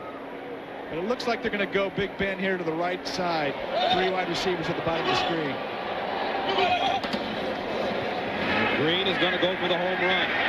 Fires it into the end zone. Out of bounds. And that is the end of the first half of play. Horrendous effort by the Kansas City offense in the first half. They hear the boos from the fans as Pittsburgh leads it 6-2. Coming up, it's the Nextel halftime report after this message and a word from your local station. Nextel Direct Connect halftime report. Nextel, get right through. Hello, friends. Welcome to our NFL Today studios. Jim Nance with you on the Nextel halftime report with Mike, Randy, and Jerry. San Diego and New England have reached halftime at Foxborough, and the Patriots, last time they were home, they beat the Colts up 3 here on the Chargers. Doug Flutie coming back home, still has a home there in Foxborough. Brady, the quarterback for the Patriots. And we're showing the sack here about Brady, but Brady's played a pretty good football game, and he's finding his favorite receiver, Terry Glenn. 3rd and goal, Tomlinson stopped, led to a field goal. Look at this, Brian Cox on the reception from Brady. He's playing fullback out of the eye to be the lead blocker, and they throw him the ball. Terry Glenn back in action today. And look at this. 6 catches, 97 yards in the first half, and a touchdown. They missed the extra point there, Coach. Well, they didn't miss it. You got to give Ed Ellis credit. It was a blocked extra point for San Diego. 6'7", got his hand up, swatted that ball down. Green Bay, Favre has the hot hand. Gerback got picked a few moments ago. 10-7 Packers, but it was the Ravens on the board first, Mike. Yeah, Gerback gets them on the board right away when he gets them wide open now. Travis Taylor. That's who it is. How about this hit on Amon Green? Hey, Amon Green, he gets hit by 2 guys right as he's trying to go over the top here, and boy, they pin him pretty good right there. Bubba Franks. We scramble out of the pocket, and we find my man, Bubba Franks, uncovers in the end zone for a touchdown. I thought he was my man. My Your man? My man. Any tight ends is that? Yeah, that's true. I'll give you the tight ends. Tampa Bay and Tennessee, and the Titans lead by 10 at halftime. McNair has run for one and thrown for another, but he's been nicked in this half. We're not sure if he's going to return. O'Donnell's replaced him. Cleveland and Cincinnati, a couch touchdown pass, just seconds remaining in the first half of this one. Kevin Johnson, the target again. 11 of Couch's career 27 touchdown tosses to that man right there at Syracuse. And one thing Cincinnati's doing, they're playing hide the football and field position. They're doing a great job punting, making the Browns go a long distance. Browns trying to win a 4th straight game. Steelers and Kansas City 6-2 there, Randy. Hey, this is all about Cordell Stewart. So far, Jerome Bettis only has 9 rushes for 24 yards. It's been all about Cordell, helicopter and all, lighting him up. I got one question, though. Who told that guy that was a good idea? Okay, no kidding. But Cordell Stewart has been the story. He's been throwing the ball accurately, and when he's got the chance, this is what this guy does best. He creates when he's out of the pocket. And right now, you got Pittsburgh kicker Chris Brown. 42-yard field goal, put the Steelers up. At that point, 3-zip. But right here, Pittsburgh's Josh Miller, the punter. It's blocked, and Michael Ricks gets a hold of it and knocks it out of the back of the end zone. 6-2. That's ugly but effective. All of Kansas City's offense right there by Ricks. By the way, 55 yards. Chris Brown ties a franchise record. Look at the Giants just shutting down the Rams so far. 35 yards total offense for Paul. And the Falcons 20-7 over the 49ers with an extra point to come. Saints 2 touchdown passes from Aaron Brooks to Cam Cleveland. And the Panthers have managed only 24 yards total offense. Chicago over Arizona 13-6. Detroit and Minnesota. Again, the Lions complete a lot of passes, but they're down big. Culpepper, 4 rushes, 62 yards, and 2 touchdowns, leading the Vikings. Again, this is a big doubleheader day on CBS. Most of you will see the 3-1 Dolphins against the 2-2 Jets, always a key AFC East matchup. Others will see Denver and its West showdown with Seattle. Now, earlier on the NFL Today, we told you about FBI agents delaying the Saints charter flight to Carolina yesterday until a box containing white powder was removed from the plane. Now, to update you on that story, the substance was analyzed and determined to be crushed salt. Thanks for being with us on the Nextel Halftime Report. We'll continue with our coverage of the NFL on CBS, plus a report from CBS News straight ahead. Thanks for being with us. CBS Sports presents the Nextel Direct Connect Halftime Report. Nextel, get right through. Welcome back to Kansas City. 6-2 the score at halftime. Hi, everybody. I'm Gus Johnson along with Brent Jones. Steelers played a pretty decent first half, but shot themselves in the foot at the end. Well, how about that Steeler defense, though, just holding this Kansas City Chiefs offense to just a few yards in the first half. The defense was all over, did a great job of keeping Tony Gonzalez out of the game. Just total domination and total yards in the time of possession, exactly what they wanted to do. The only mistake they made was trying to go into the 2-minute drill here late in the first half, deep in their own territory, and get a punt block and give the momentum to the Kansas City Chiefs. So watch Michael Ricks out here versus Mike Logan. Just going to go start outside and come right back underneath. Mike Logan probably caught the wrath of Bill Cowher at halftime, number 31. Just an excuse me block. And the Steelers are lucky this wasn't a touchdown. And I think that's going to really swing the momentum to the second half. Chiefs getting the ball right off the top. Kansas City to receive to start the second half of play. Jason Belzer over to the sideline. From inside his own 5, Belzer up the sideline and is downed at the 26. Troy Edwards with the special teams tackle after a return of 23. So Trent Green really struggled in the first half of play. A look at the numbers. Green 8 of 20 for 48 yards. And the Chiefs gave up a first-round pick to get him from St. Louis. And just reading the papers today, Jason Whitlock, one of the columnists here in Kansas City at the Kansas City Star, really went after Green in the paper, and I'm sure that there's a lot of pressure right now on Trent. Well, they're still trying to run that Ferrari offense. He's only got a V6 under the hood right now. 1st and 10 from the 27. Tony Gonzalez only 3 catches in that first half. Here's Gonzalez at the 30, drags a man to the 34. Tackled on the play by Mike Logan. And Tony Gonzalez is going to have to get more involved in this offense, and he was open a couple times, but the Steelers got pressure on Trent Green. But Trent's been looking at Snoop Minison. He's been looking outside Alexander, and the Steelers defensive backs have done a great job in coverage. They've also done a nice job of combo coverage on Tony Gonzalez. Gained 7 on the last play. 2nd down and 3. Here's Priest Holmes with a lot of running room. 1st down at the 46. Chad Scott chopping him down after a gain of 11. And I think they need more Priest Holmes right now. You're going to watch him from the high end zone camera coming in, finding the hole. Those are small holes. You see him get small, get a little sideways, get up north and south. And Priest Holmes has done some damage to this Pittsburgh Steelers defense, but he hasn't got enough opportunities. Look at that. 45 yards, 5 yards a carry. Keep it going until they stop him. 1st down at their own 45. Holmes again. Holmes again with running room, and this time he gets in the Pittsburgh territory. And right now, that offensive line firing off the ball, a gain of 8. Priest Holmes was the only guy that made anything happen in the first half. Keep giving him the ball. You'll see penetration from Pittsburgh. Should have been 1 or 2 yard loss. You see Priest Holmes keeps his legs turning, turns a little sideways, gets small. Don't give the defender something to tackle. Get 7, 8 yards. Second down to 2. Green, short drop to the sideline. Picked up. Scott down the sideline. See you later. Touchdown, Pittsburgh.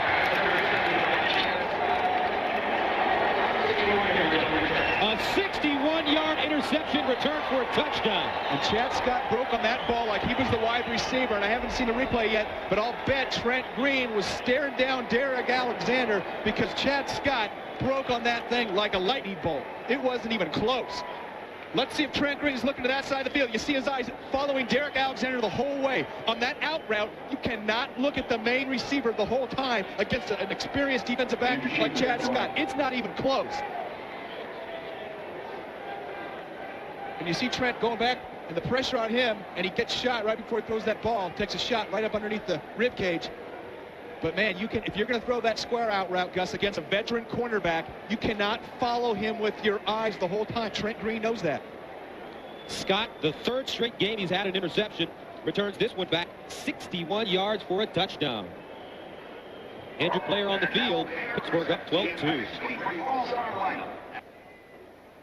Chiefs right tackle Victor Riley is still on the ground. They brought the cart onto the field. Riley in his 4th year out of Auburn. Here's what happened. Joey Porter with a lot of pressure on the interception. And watch Porter come underneath right here. He's coming from the outside. It's a little step outside and comes back underneath. And when there's pressure on the quarterback and Porter's causing it, watch the play develop and watch the right tackle Riley, and he gets pushed right back into the pile right there, and his knee gets bent over and his right ankle stays in the ground, and that's just a tough spot for the tackle to be in, and you just pray that it's not his ankle or knee, but I'm sure right now it's one of those. We just hope it's not too serious. And the interception by Chad Scott, by Chad Scott, and he gets in the end zone, and he's had an amazing start to his season. Against Buffalo, he returned one 62 yards. Against Cincinnati, he intercepted one and ran it back 26 yards. So 3 interceptions for 149 yards for Scott. Those are Pro Bowl numbers right there. Those are. And we talked about the story of the first half being the Pittsburgh secondary, just blanket coverage on these Chiefs receivers. And now they've come up with a big play, put some points on the board. And they're just baffling this Chiefs offense. And Scott has battled knee injuries his career, but last season was the first injury-free season he had. Had 5 interceptions, 3 already this year. So Riley being taken off. And as an offensive lineman, you don't even know that there's a pile right there. You're just doing your job, and all of a sudden your ankle and knee are caught in your bent over pile. Every lineman's worst nightmare when you're pass blocking.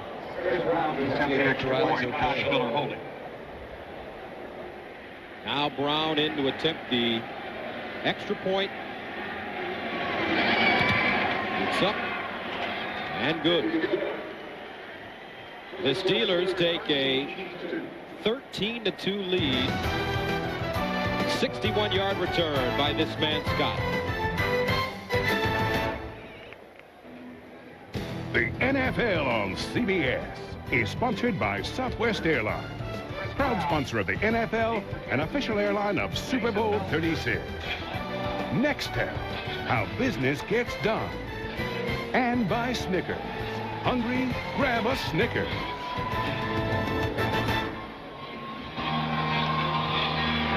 Pittsburgh sends it away. Jason Belzer might cloud back deep. This is Cloud 1 yard deep in his own end zone. Cloud with running room, breaks it up, and is tackled from behind at the 30. Hank Poteet with the special teams tackle after a return of 30. For the best NFL info on the net, including expert analysis and in-depth team reports, go to cbs.sportsline.com or AOL, keyword CBS Sportsline. Willie Jones coming in for Victor Riley, number 73. And he's going to have his hands full over on the other side of the ball with Aaron Smith. And Riley has an ankle sprain. His return is doubtful. 1st and 10 from the 29. Green, the pass once again on 1st down. Under pressure, goes down. Jason Gilden. 2nd sack of the year. Coming right over that right side where Willie Jones is in for Victor Riley. See the Steelers going right at him right now. And we talked to Jason Gilden yesterday, and he said this Steeler defense is ready to play. You see him coming right around, held up for just a second, just slamming Trent Green to the ground. Right now the offense sputtering for Kansas City. 2nd down and 13 from the 26. Green again. Underneath. Nicely done, Michael Ricks. Over the middle, a gain of 23 and a 1st down. Earl Holmes with the stop. And we talked about Michael Ricks earlier, blocking the punt. Was a wide receiver with the San Diego Chargers. Just a big guy, maybe just not quite the burst you need at wide receiver. Moved him into tight end, and I think he can be an effective playmaker for this Kansas City Chiefs offense. Great compliment to Tony Gonzalez. 2nd round pick. 1st and 10 from the 49. Green. Gonzalez at the 40. Drop. But picks up a 1st down after a gain of 11. Now let's go to New York and Jim Nance. Gus, I want to show you what happened right before the half at Lambeau Field. Favre for the 2nd time today with a touchdown pass. It goes to Antonio Freeman. There you see it, 2 seconds before the intermission to put the Packers up 10. They're just starting the 3rd quarter in Green Bay. Let's go back to you. All right, Jim. Are so athletic. So much fun to watch on the football field. 1st and 10 from the 40. Priest Holmes bottled up and dropped at the 41. Lee Flowers in on the play. So what does this Kansas City team have to do to get their engine revved up on offense? Well, really the only success they've had today is thrown to the tight ends. Gonzalez, and we saw Ricks come up with that big play last time. I'd keep working the tight ends. Work them until these guys on the outside get open, because the Steelers know you've got to throw the ball, and they've got some veteran corners out there. It's going to be tough to complete the balls outside. Gonzalez lines up in the slot at the top of your screen. Here comes Alexander in motion. Green under pressure. Green is sacked again.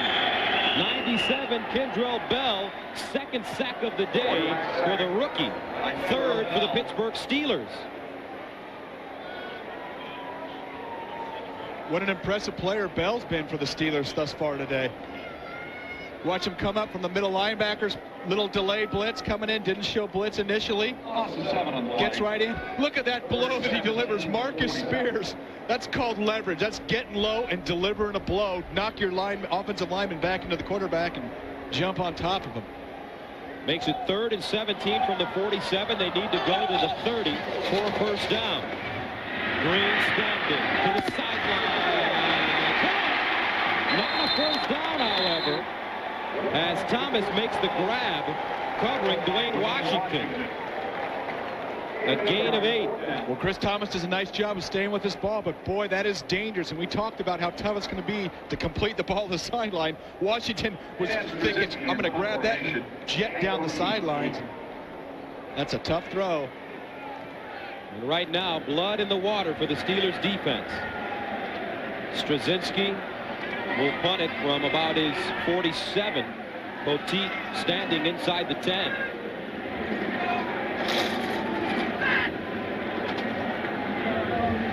Low snap, handled. He's angling it towards the far corner. Poteet with the fair catch signal at the 11. A 27-yard punt, and the Steelers defense came to play today.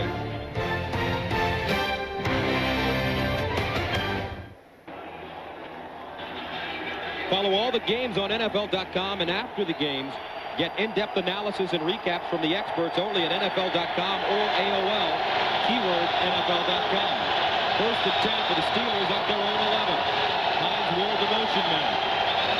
They hand it off to the bus, straight ahead, and he powers his way to the 14. Eric Hicks threw himself under the chariot. And now this is Pittsburgh Steeler time to chew the clock. A lot of bus. Cordell maybe on a quarterback draw or rollout. Take no chances. Part of the success of this team the last couple of weeks has been Cordell Stewart not forcing balls into double coverage. Hasn't thrown an interception for 2 games. That's the key. 2nd and 7 at the 14. Stewart to the sideline. Burris, nice grab, turns it upfield and gets out of bounds at the 24. Flexible Burris having a very solid game. A gain of 10 on that play. And he's shown me something, but when you're a rookie, you come into the game, or he's a second-year guy, you come into the game with 7 catches. He's got 3 today, and that's a nice move. But you know what? Get the ball, drop it, run back to the huddle. You don't need to trash talk the defense. You haven't done anything in this league yet. Make the plays, prove yourself, then you can trash talk if you want. 1st down and 10 from the 24. Here's Stewart, short drop over the middle, caught. Little dump off. Bruner with the reception. And that's a guy that's underutilized in this Pittsburgh Steelers offense. Mark Bruner can catch the ball. He is by far the best blocking tight end in the National Football League. You just asked the bus. He's the difference maker on this offensive line, but he also is versatile enough to be able to catch the ball. He's got soft hands, can make some moves, pretty quick for a big man. It'd be great for Cordell Stewart to have another outlet over the middle. Be great to get him out on some more routes. You're not saying that because you played tight end. Well, maybe a little bit. All right. Geez, I want to keep you honest. I'm just, well, hey, you're right. 2nd and 4 from the 30. The pitch, Bennis. And Bennis. Up to the 40, but a flag on the play. And I think they're calling a hold on the Pittsburgh Steelers. They had that bunch formation to left side of their line. A lot of bodies flying around inside. And it may be Hines Ward once again. He was engaged with Jerome Woods in the backfield. Number 84 offense, 10 yards, repeat 2nd down. They call it on Tuman. But look at this. That's Hines Ward, and that's just a berry block. And you love that from your wide receiver. And I love Hines Ward, the way he plays. He's blue collar. He's getting a little bit of action all the way. And when you're laying on top of a guy, you can say whatever you want. And he just buried him. Pancaked him. 2nd and 14 from the 20. They need to go to the 34 for a 1st down. Stewart, straight drop, sets up a screen, has Bennis. And Bennett spins and gets down to the 25. A gain of 5 yards on the play. Warfield with the tackle. 6:10 to go here in the 3rd quarter of play. Gus Johnson along with Brent Jones at Arrowhead Stadium in Kansas City. And the defense has been the story for the Pittsburgh Steelers. The big play, Chad Scott returning 161 yards for a touchdown. Chris Brown has a 55-yard field goal. A career-long ties a franchise record set by Gary Anderson. 3rd down and 9 from the 25. They need to go to the 34. Out of the gun. To the sideline, incomplete. Ball may have been tipped at the line of scrimmage, intended for Hines Ward. And that was a big series of downs for the Kansas City defense. Get off the field, don't let the Steelers chew too much clock. And now, conversely, this is going to be a big series for their offense. They've got to get some momentum back. They've got to make something happen. And the last time Josh Miller was on the field, he had a punt block, only his 2nd block punt in 389 attempts. And he gets off a good one. Parker all the way back to the 15. And he is taken down at the 26.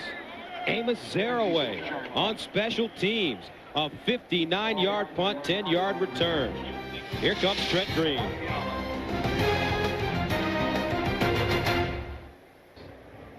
The NFL on CBS is sponsored by Pizza Hut, where every week this fall you can get one of our delicious pizzas for an unbelievable price. And by Bella Sera Pinot Grigio.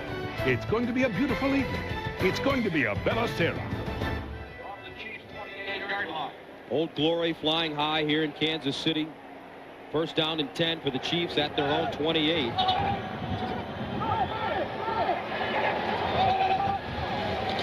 Inside handoff. And this is Priest Holmes getting up to the 33. Earl Holmes with the stop. Tonight on CBS, don't miss Oscar winner Richard Dreyfuss in the new hit show the critics are calling engaging and intelligent, and one of TV's true quality dramas. Don't miss The Education of Max Bickford tonight after 60 Minutes on CBS. And for the Kansas City offense, the deepest they've gone into Pittsburgh territory is the Pittsburgh 38 today. They've crossed the 50 3 times. 2nd and 5. Play action, Green. Short roll, looking for the home run ball. It is broken up. Lee Flowers. Green throwing it in double coverage. Goes down hard in the backfield. And was that Kendrell Bell again? You talk about a rookie being a force, and that's a near interception. Lee Flowers going for the ball, looking like a wide receiver, thinking he should have had it. But look at the shot Trent Green takes. Kendrell Bell, he is picture perfect on his tackling technique. Arms wrapped, helmet in, right under the chest. Wow. That has got to hurt.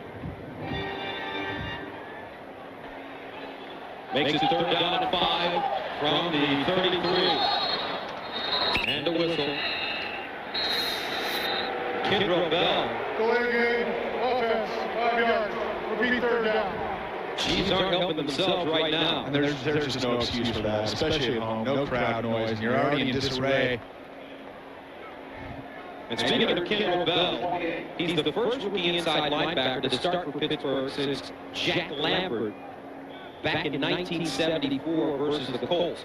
So that tells you how good this young man is. And it tells you how good the Pittsburgh Steelers linebackers are, because they're the only team in the league still running the 3-4. And that's because Bill Cowher told us, because our linebackers are our strength. So we want as many on the field as we can have. They need to go to the 37th, 3rd and 10. Green under pressure, loads up once again. Incomplete. Scoop minutes the intended receiver.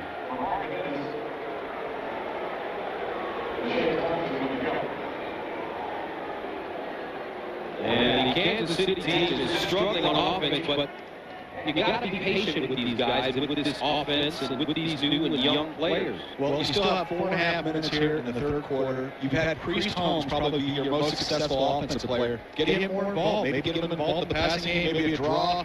Still haven't seen Tony Gonzalez over the middle of the field. You can't just throw it up down the sideline and pray for a catch. Straczynski, wobbly kick. Poteet over to the sideline. Bumps it out of bounds at the 32. A 42-yard punt. So with 4:26 to go here in the 3rd quarter of play, Pittsburgh's offense takes the field again with the lead.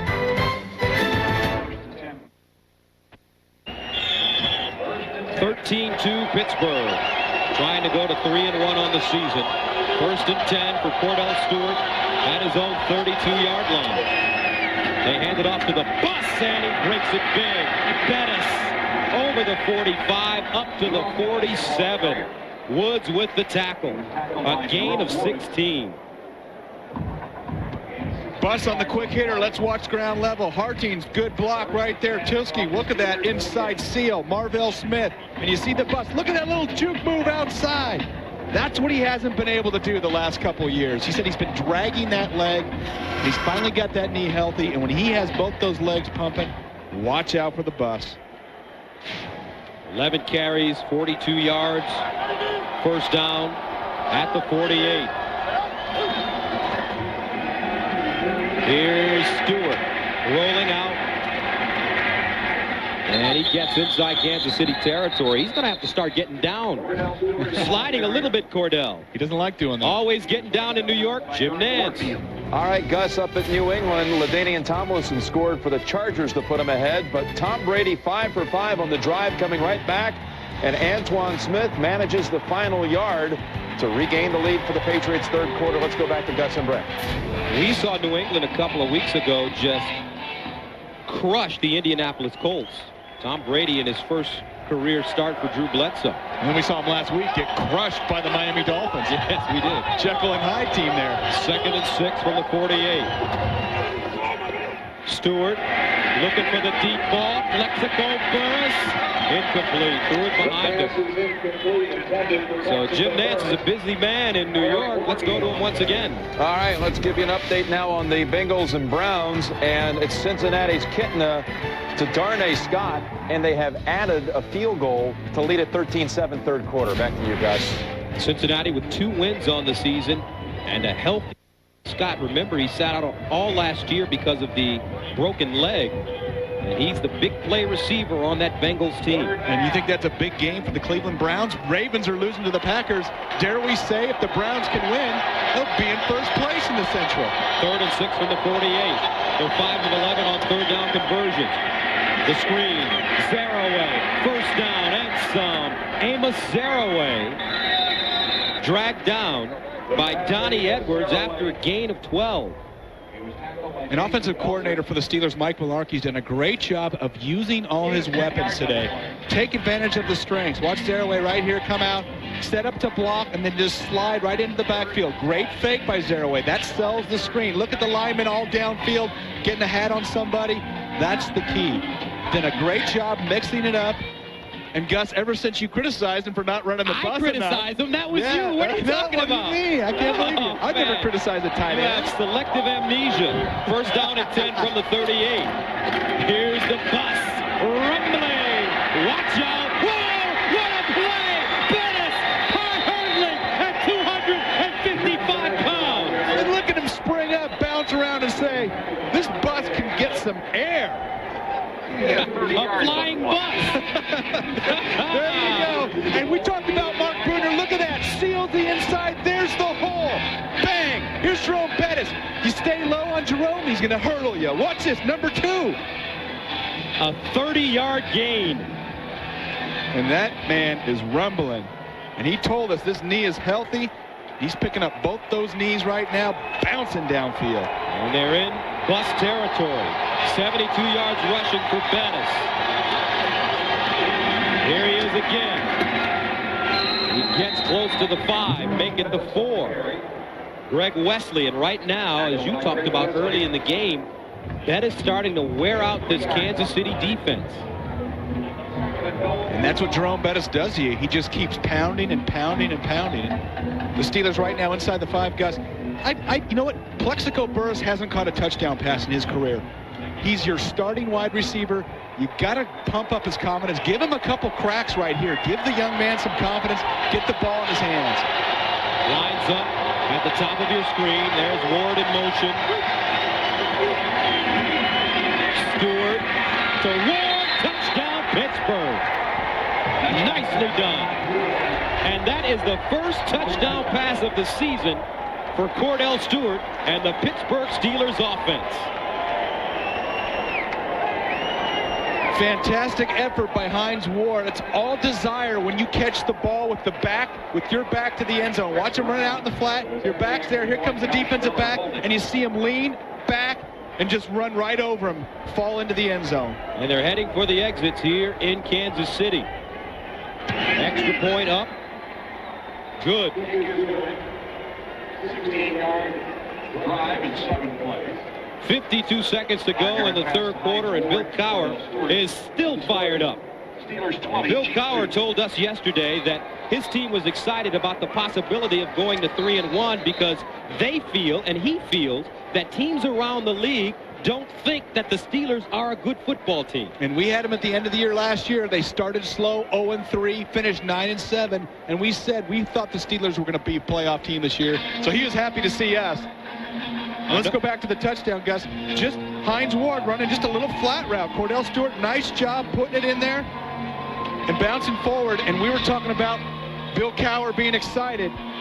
This Steelers team is excited. And you know what? They have a playoff defense. And they have a playoff running back. And this guy right there, Hines Ward, he's a playoff wide receiver. And Cordell has been in the playoffs. If he plays efficiently like he has today, doesn't force the ball, continues to run and stays healthy, this Pittsburgh Steelers team, like you said, Gus, will be in the playoffs. And how about this man, Mike Mularkey? What a great game he's called today. Ever since those few plays in the first quarter when he forgot to get Bus the ball. Yeah. He was listening to us. According to me. No, don't include me in it. I just said, I didn't call him out. I just said the bus. I said, where's the bus? And the bus was hiding. And Cordell Stewart, 14 of 23, 143 yards and a touchdown. And Gus, you know what else? The Steelers play their last 7 of 11 games at home at the new Heinz Field. That's going to be a significant advantage down the stretch. Brown sends it away. Mike Cloud lets it take a bounce and go out of bounds. So Kansas City will have it at the 40-yard line. Now here's a question. The AFC Central race is on one of the league's best. Which team will win the division? Ravens, Bengals, Browns, Jaguars, Steelers, or Tennessee? Well, your pick, Tennessee's not going to make it. What are you talking about? I didn't pick Tennessee. Baltimore is going to be there at the end, but Pittsburgh's going to be right there challenging. How about Cleveland Browns? They've got to be the surprise team of this young season. Well, you didn't answer the question. Who's going to be there? Who's going to win it? Okay, you know what? I'm going to pick the Steelers. Oh, take that. You're terrible. No, I'm going to pick them. Then next week when we do Cleveland, you're going to pick Cleveland. Well, they play Baltimore. I might pick them both. First down and 10. At the 40. Underneath. It's a completion.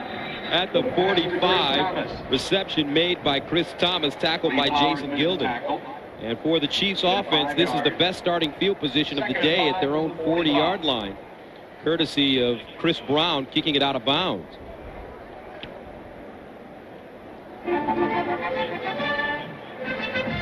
(20-2), Pittsburgh. Priest Holmes gets outside, burst of speed, goes down at the 35. Lee Flowers wrestling him down after a gain of 20. So still a lot of time remaining in this football game. And that takes us to the end of the quarter. Flowers is down on the sideline. We'll return to Arrowhead Stadium right after this word from your local station. 14 points for the Steelers in the third quarter of play. They lead the Chiefs 20-2. And right now, Kansas City, this is the deepest the Chiefs have been in Pittsburgh territory today at the 35-yard line. First down and 10.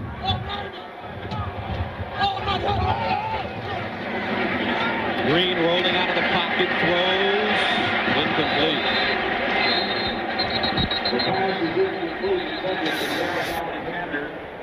Gus Johnson along with Brent Jones, you have to be impressed with the way Pittsburgh has played, not only on the defensive side because they're used to playing great defense, but some of the play calls have been excellent today for the Steelers. And I love the way Mike Mularkey has utilized his different weapons. Jerome Bettis, that's the obvious one. Plexico Burris has caught some balls. Hines Ward, of course, is going to.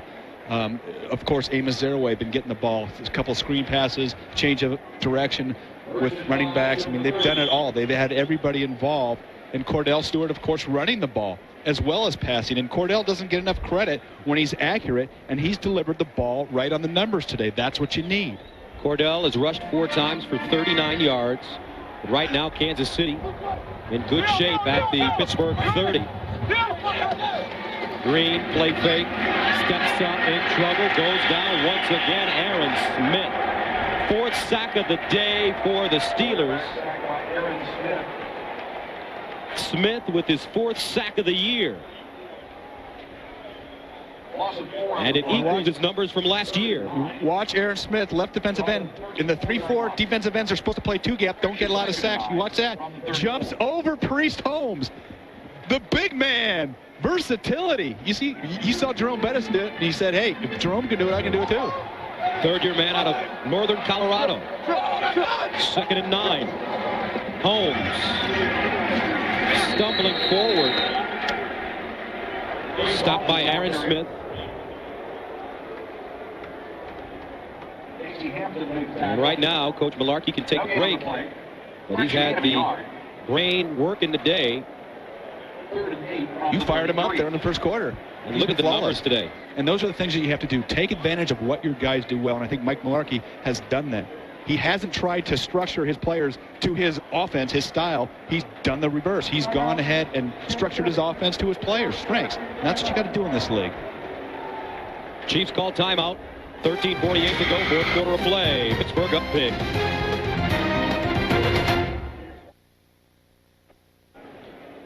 Pittsburgh 20, Kansas City 2. 13:48 to go here in the fourth quarter of play. 3rd down and 8 for Kansas City at the Pittsburgh 33-yard line. They need to go to the 25. Green on the blitz. Dumps it off to Holmes. Cuts it back. Looking for the first down. He won't get it. He is maybe a yard short. And 4th and 1, Gus, you got to go for it. There's no question right here. And they are. But what do you run? This Pittsburgh defense has been swarming all day. Well, Priest Holmes has been getting a lot of yards, and usually the Chiefs would be going to their big fullback, Tony Richardson. He's out this week. They miss him tremendously in his versatility. But they haven't stopped Priest Holmes yet. I'd go right up the gut with Priest. Here's Holmes. Has the first down answer. Holmes breaking to the end zone.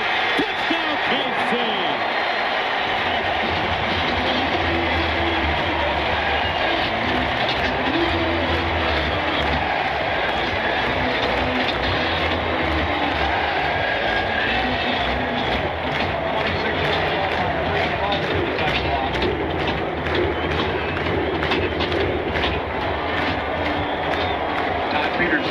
What's successful? Priest Holmes all day, the lone bright spot on this offense. And you see, and now there's a big hole right there. And I think the Steelers thought he was going to come a little bit more inside. A little off tackle, big hole. Extra point is good. Priest Holmes, 15 carries, 105 yards, and a touchdown. His 9th 100-yard rushing game. And with 13:02 to go in the fourth, it's 20-9, Pittsburgh.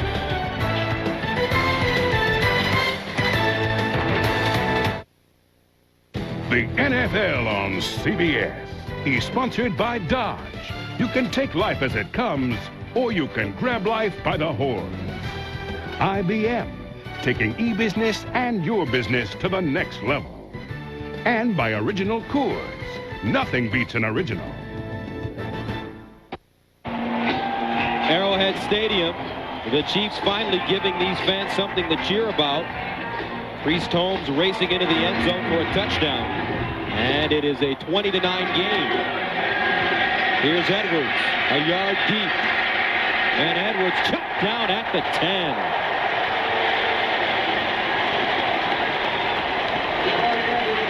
Gary Stills. Tonight on CBS, they were TV's original survivors, but behind the scenes, Gilligan's Island was no paradise. Don't miss the world premiere movie, Surviving Gilligan's Island, tonight on CBS. There's light back in Kansas City. And we criticized the Steelers early for the second half, going into their 2-minute drill. But how about the Chiefs not going for 2 and being within 10 points? First down and 10 from the 10. Bettis. Huge hole. Out of bounds at the 25. And a flag. And I think they're going to call Plexico Burress for holding. And I was watching him the whole way. Didn't look like he was holding to me. And it's just so rare, unless it's very, very obvious, you call a wide receiver for holding. They called Hines Ward earlier today. Holding, number 80 offense, 10 yards, repeat first down. Well, that's just very rare that you get it called. Here he is downfield, and it's tough to tell. Jerome Bettis is in the shot. Well, you know what? The referee knew better than me that time. You can't get your hands outside. You see his right arm on his back. grabbing jersey. He's got to know that at that point, you got to let the defensive player go. The bus has already gained 12 yards.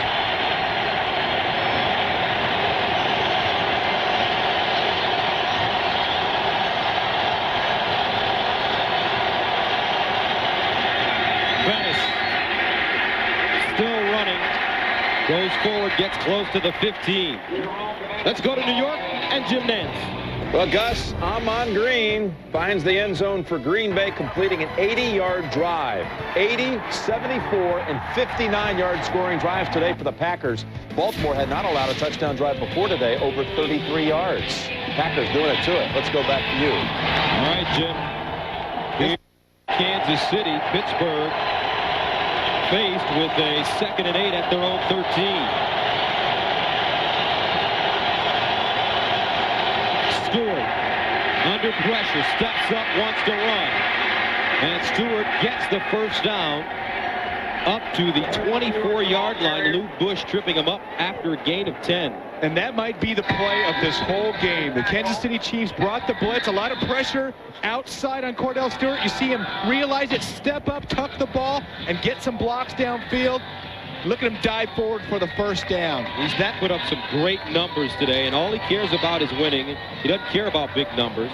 Passed for 143 yards, 192 total. He just seems much more mature this year. We spent a lot of time with him yesterday. It just seems like he's really got his arms around what he needs to do to be successful. Very relaxed.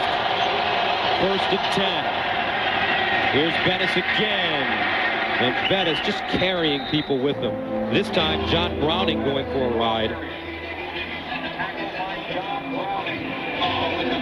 Week 5 of the National Football League. Green Bay up big. I guess they're for real. Yes, they are. Losing last week to Tampa Bay. And Cincinnati has extended their lead 19-7. Cleveland looking ahead next week to Baltimore for first place. Have a little letdown game. Patriots looking for their 2nd win of the season at home against Doug Flutie in his return to New England. 2nd and 4 from the 29. Bettis over the right side. Jerome Bettis up to the 35 before being stopped by Marcus Patton. And the yards piling up for Bettis.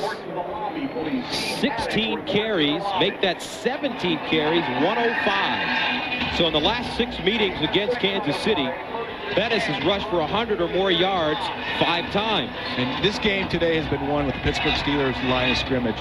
And the game's not over yet, but that's where they have dominated, and they have won the battle thus far on the line here. And you got to give credit to this offensive line. Of course, we think the bus is great, but these guys are just wearing down the defensive front for the Kansas City Chiefs. Gandy, Faneca, Harding, Stilsky, Smith. The guys up front for Pittsburgh. A reverse. Edwards. And Edwards spins over the 35 up to the 37. Troy Edwards on the reverse. A 2-yard pickup. They'll take 2 yards after staring at -5 right there for a second. Kansas City needs to get the ball back. Still a lot of time remaining, 20-9. But without going for that 2-point conversion, they can't settle for a touchdown and a field goal. They've got to get 2 touchdowns. If they can get a touchdown, a 2-point conversion, and a field goal. There you go. You're adding quicker than me. 2nd and 8 from the 37. Stewart underneath, dropped. Plexico Burris, the only mistake he's made today. That one, a catchable ball. And this is as accurate as I've seen Cordell Stewart. He is really throwing the ball well. He is, and there's confidence, and he's standing. It seems like he's standing taller in the pocket. And maybe that offensive line has given him confidence, but he's had time to throw, and it just feels like he's got more confidence than we've seen him. And the Chiefs have called a timeout. 8:43 to go here in the 4th. 20-9, Pittsburgh.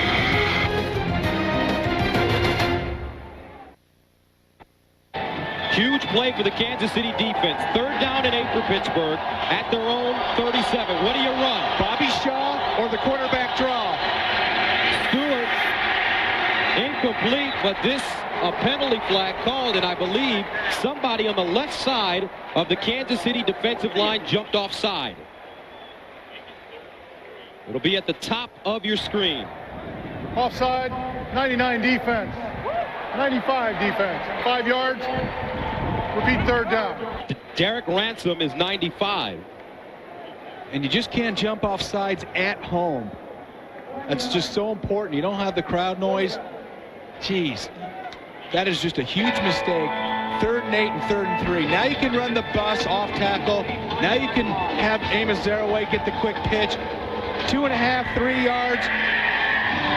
And there you see 95 jumping off sides here, left side of the screen. Actually, it's 55. That Gary Stills rushing from the outside linebacker position with his hand down. 3rd down and 3. They need to go to the 45. The pitch to Zaraway. Looking. 1st down. On a flag. A flag on the play. A gain of 7. It came from a back judge. And it looks like a hold again. And I wonder if they're going to call Plexico Burris. Yes, they are going to call it on Burris. He looks pretty frustrated. Holding, number 80 offense, 10 yards. Repeat, 3rd down. 2 holding penalties against Burris. And I'm sure that he's going to hear about that this week.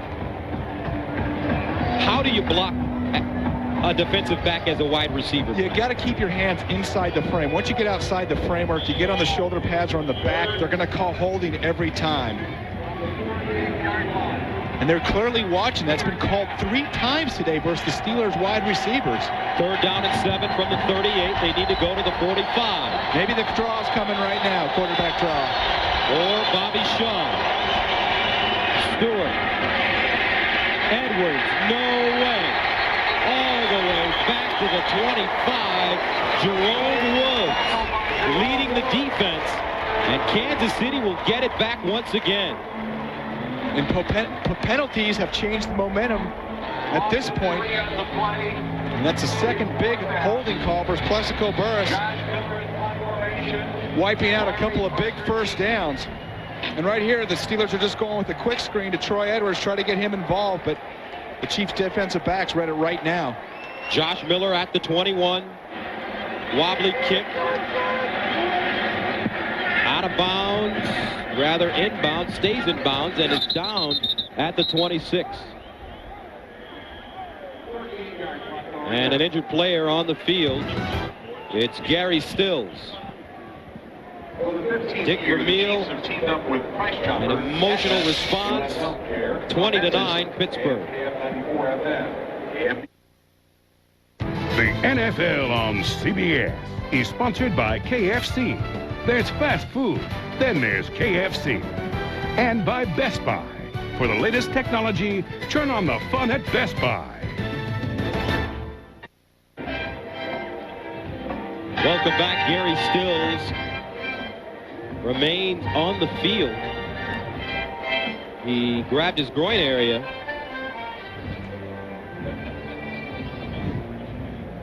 After the play.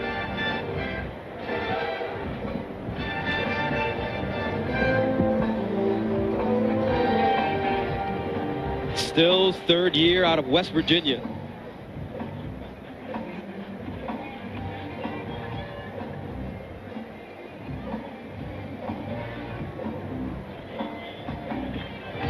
Gary in a lot of pain.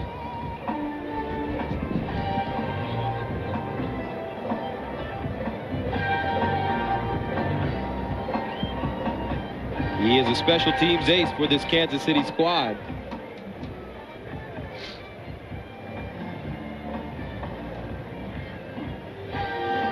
We've got 7.5 minutes left. They've still got time, just they can't burn too much clock here because they're going to have to get another possession. And they haven't necessarily stopped the Pittsburgh Steelers offense. The Pittsburgh Steelers offense has stopped itself with some crucial penalties.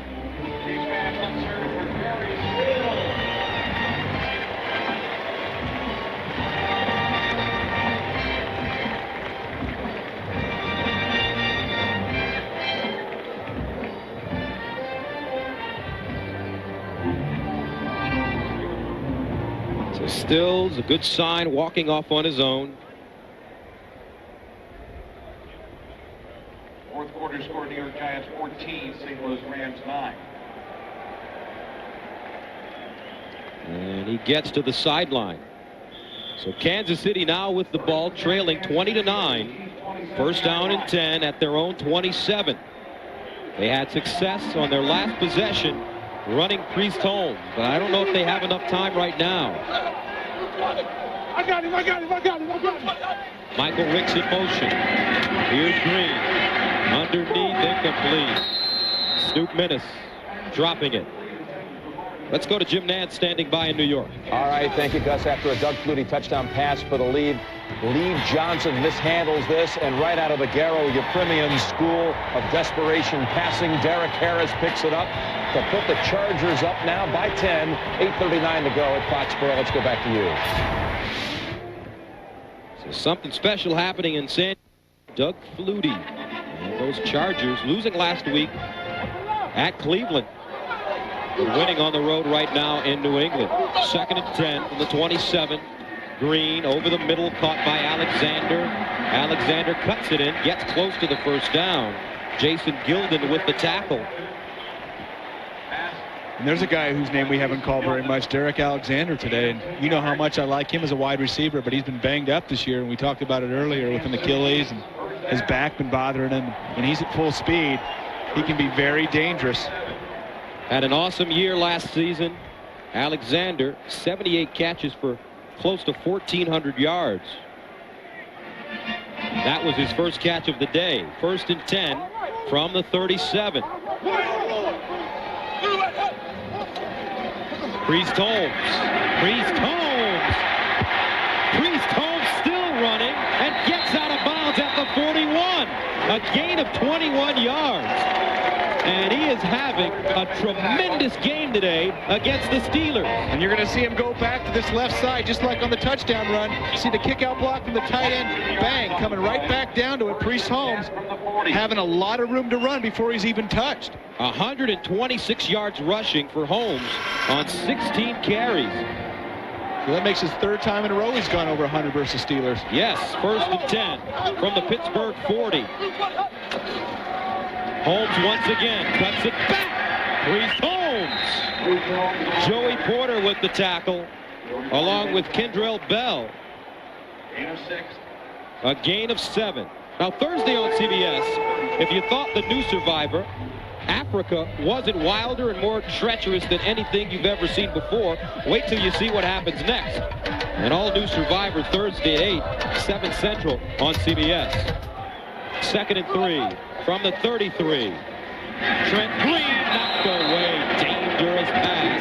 Looking for Alexander, and he locked on his receiver, Myron Bell, the former Bengal, almost with the tackle, with the interception rather. You see great anticipation on this Pittsburgh Steelers secondary today. Just got a great read on where Trent Green is looking. Myron Bell almost coming up with the big play. 3rd down 3 from the 33. They need to go to the 30. Empty backfield. Green looking. Fires.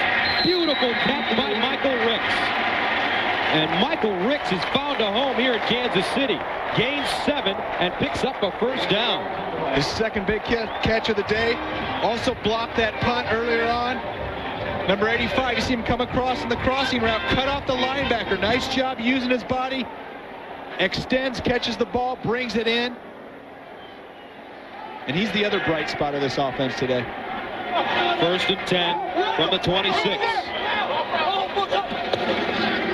Holmes cutting down inside the 20. Bell again on the tackle. Remember, Kansas City will take either a field goal or a touchdown. Well, it's going to be about time, too, and the Chiefs only have one timeout left. They've got to start hustling up. How about a hurry-up offense? You don't have time to huddle up. They've burned 2 timeouts here in the 2nd half. We've only got 1 left. Every second is precious at this point.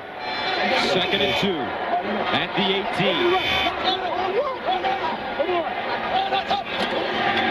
Holmes again, following his blocks. Cuts it inside, still running down to the 11. Brent Alexander after a gain of 7. Well, I think Priest Holmes has proved today that he's the go-to back for this Chiefs team. And he's got to be utilized. And he's got to get 20-plus carries per game because he's just too explosive. He's making too many things happen for this Kansas City offense, especially with the young wide receivers, Gus. He was discovered by Dick Vermeil when he was a broadcaster, and Holmes was playing at the University of Texas. Now Mike Cloud. He goes forward, gets inside the 10. You know, I don't mind Priest Holmes a couple times, but they've got to throw the ball. 3.5 minutes left, only 1 timeout. You just can't bank on an onside kick. They've got to score quickly here and get that ball back. 2nd down and 7 at the Pittsburgh 9-yard line. 10th play of the drive that started at the Kansas City 27.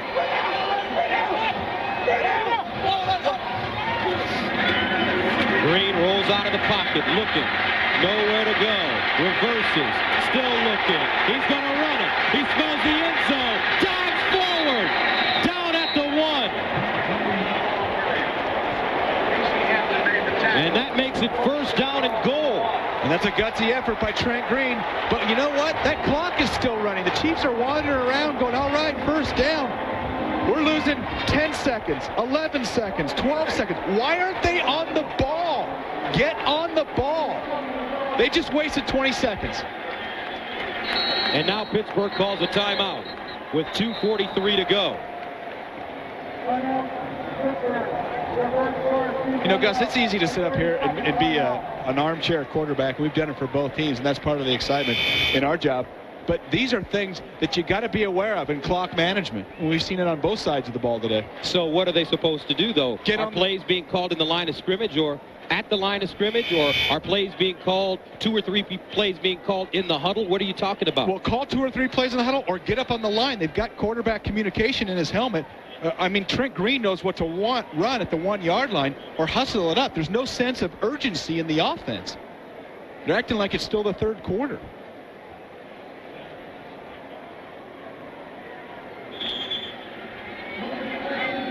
First down and goal at the 1. Williams and Holmes in the backfield. Gonzalez in motion. Holmes on the top. Touchdown!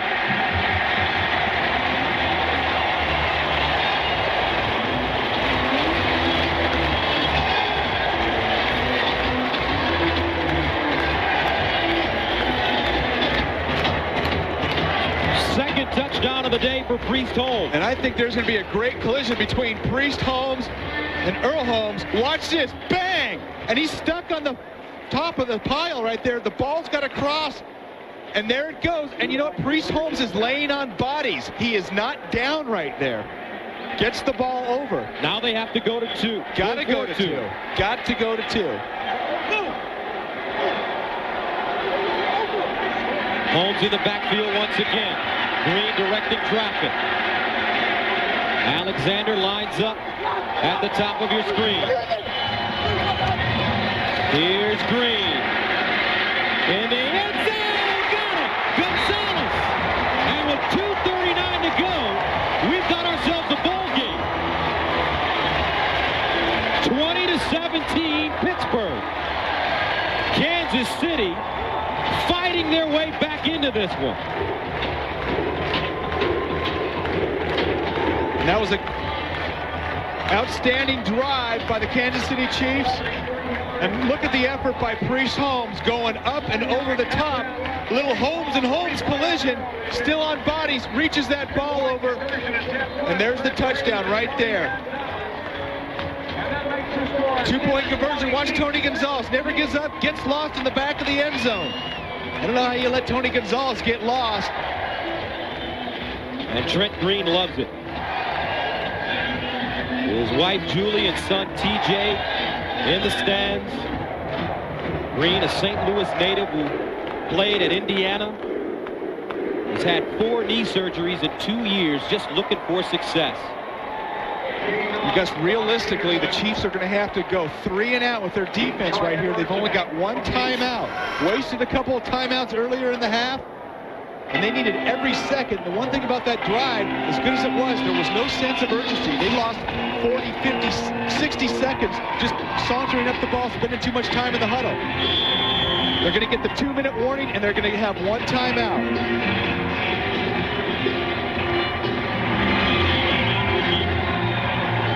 Ball falls off the tee. Todd Peterson kicks away.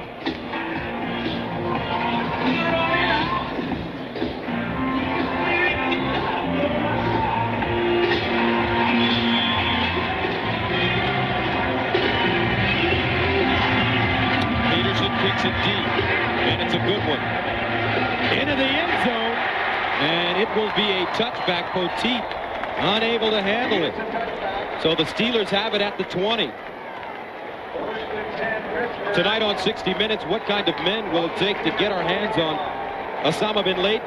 Men just like the ones you'll meet on 60 Minutes, followed by Oscar winner Richard Dreyfuss in the new series, The Education of Max Bickford. Then find out what went on when the cameras were off in the world premiere movie Surviving Gilligan's Island tonight on CBS.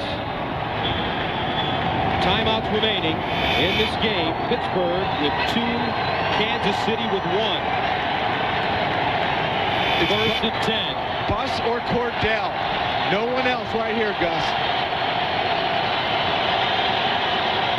Here's the bus.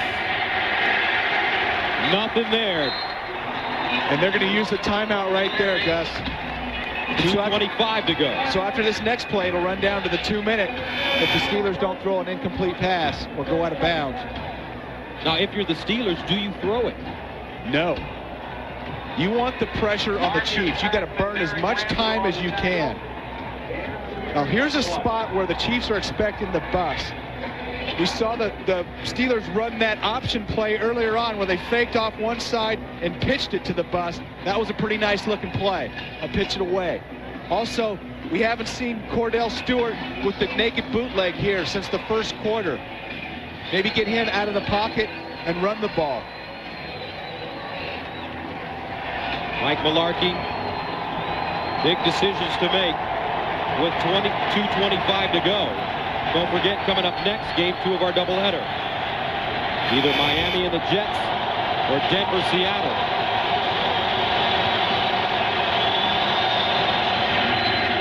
Pettis again. And Pettis dragged down by Ransom after a gain of 4, and that should take us to the 2-minute warning. And it will bring up a big 3rd down and 4. So we're at the 2-minute warning. Pittsburgh trying to hold on top 20-17. They're on their feet here in Kansas City. Biggest play of the game. 3rd down and 4 for the Steelers at their own 26. A first down could ice it. Here's the pitch. Zaraway looking. First down. And that should be your ball game. Game over is right. They ran the toss to Zaraway. He was supposed to go outside, Gus. He saw the hole back inside. He knew he could get 3 yards. Watch him see the hole. He's out here. Bang, there it is. Get up inside. Nice job, Amos Zaraway.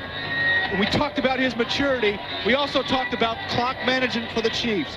They did not get on the ball. They were huddling up too long. They were walking around. They used their timeouts, and it's come back to haunt them here at the end of the second half. Dick Vermeil watching. Frustrating sequence. Cordell Stewart will take a knee. And the Chiefs can do nothing but watch. Or elect not to watch. And a huge win for the Pittsburgh Steelers on the road. And they did things efficiently all day. Made the right calls. Did the right things. Played the game smart. Don't forget, game 2 of our doubleheader still ahead. Some of you will see Miami at the Jets, others Denver at Seattle. So the Pittsburgh Steelers will improve to 3-1 on the season, and Kansas City will remain winless at home. Their only win coming against the lowly Washington Redskins. And that is it. Bill Cowher trots across the field to shake the hand of the man that cut him when he came out of North Carolina State with the Philadelphia Eagles. Dick Vermeil Trent Green, Cordell Stewart, very nice game, both running and passing. Play of the game. It's a Priest Holmes. Jerome Bettis, another 100-yard effort.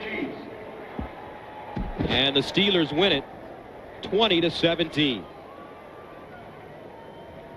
Today's game was produced by Bob Monsbach, directed by Steve Milton, the associate director, Sean Robbins, and the broadcast associate, the Duke, Joel Dukart. Our spotter, Russ DeLynn. Rather, our stat man, Russ DeLynn, and our spotter, Ben Calhoun. The executive producers of the National Football League on CBS, Sean McManus and Terry Ewert. So for Brent Jones, this is Gus Johnson saying so long from Kansas City, where the final score is 20-17, Pittsburgh on top of Kansas City. Coming up next, game 2 of our doubleheader. It's the Dolphins against the Jets, or the Broncos versus the Seahawks. We'll join Jim Nantz and the NFL Today right after this. You've been watching the National Football League on CBS.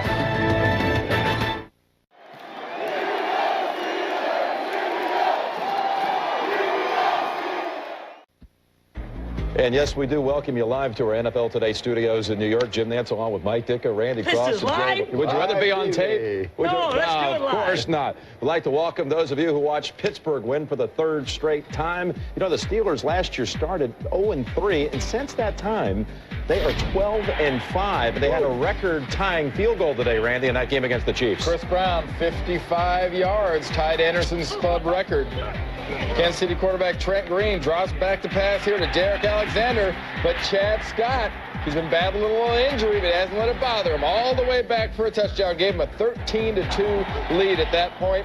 Watch Cordell Stewart rolls right. You called it, Jerry, in the NFL Today. Hines Ward played a big role right there for a touchdown. Give him a 20-2 lead, and they win 2017. Jerry, on the NFL Today, you said Hines Ward would have a big day. I think I just said that. Yeah, that's what you said. And the Chiefs, how about this? 0-3 at home this year. Last year, 0-3 to start the season at home. 1980. That's good. When Marv Levy was their head coach. And again, a reminder for those of you just joining us, a doubleheader day on CBS. Most of you next are going to see Miami against the Jets. Others will see Denver against Seattle. So Kansas City, even with the Holmes 150 yards rushing, falls again today. How about Tennessee with 2:17 to go? They've been leading throughout. McNair ran for one, rushed for another. And the Titans looking for that first win of the season. What have you seen in that game? Well, the Titans, Jim, are looking like the Titans we expected to see the first 4 games of the season. Tough, physical football, very, very smart football. Brad Johnson got his first touchdown of the year so far, but Jeff Fisher's group is playing like the Tennessee team we thought in September would be a Super Bowl contender. Titans were trying to avoid their first 0-4 start since 1984, the year before a guy named Jerry Glanville came in and saved the franchise. I didn't do that one. No, that's what brought you in the next year, though. Yeah, that's why I got hired. So you loved it. All right, Cleveland and Cincinnati, the battle for bragging rights in Ohio. How about the Bengals? They've won 4 straight at home. That dates back to last year. Here's one of the touchdowns. In fact, this touchdown gave them the lead. Kitna to Darnay Scott. And that's a great throw and a catch, and he does it again on a 2-point conversion later on. But they got Dillon going a little bit up inside. But the defensive end for Cincinnati named Justin Smith took this game over. This was a butt kicker. And the Browns, they had 1 third-down conversion in the entire football game. I have to say something right here. Okay. Cincinnati made a #1 pick this year, took Justin Smith, the best #1 pick they've had in forever in Cincinnati. He changed the game. He's a player. This is a real game difference guy. I'll tell you what a difference he's made. James Jackson, the rookie running back for the Browns, has had a good season today. 14 for 22, total of 34 rushing yards for the Browns today. Not only that, if Couch wasn't getting sacked, then the poor offensive tackle had to grab and get a holding penalty trying to keep Justin Smith out. It was fun to watch. All right. Great game to watch. All right, I know you're fired up. Of course, you're an Ohio man, as we established earlier today. Detroit, Ohio. Born in Detroit. San Diego, and New England. And don't give up on the Patriots quite yet. They have Terry Glenn back again today. He just caught a pass with 51 seconds to go to bring the Patriots down to about the 30-yard line. Run by Antoine Smith, twisting and turning. They didn't run Smith the first half. Only 8 runs, but they ran him in the second half. He fought off Junior Seau for that touchdown, but this gave the Chargers the lead. It was Flutie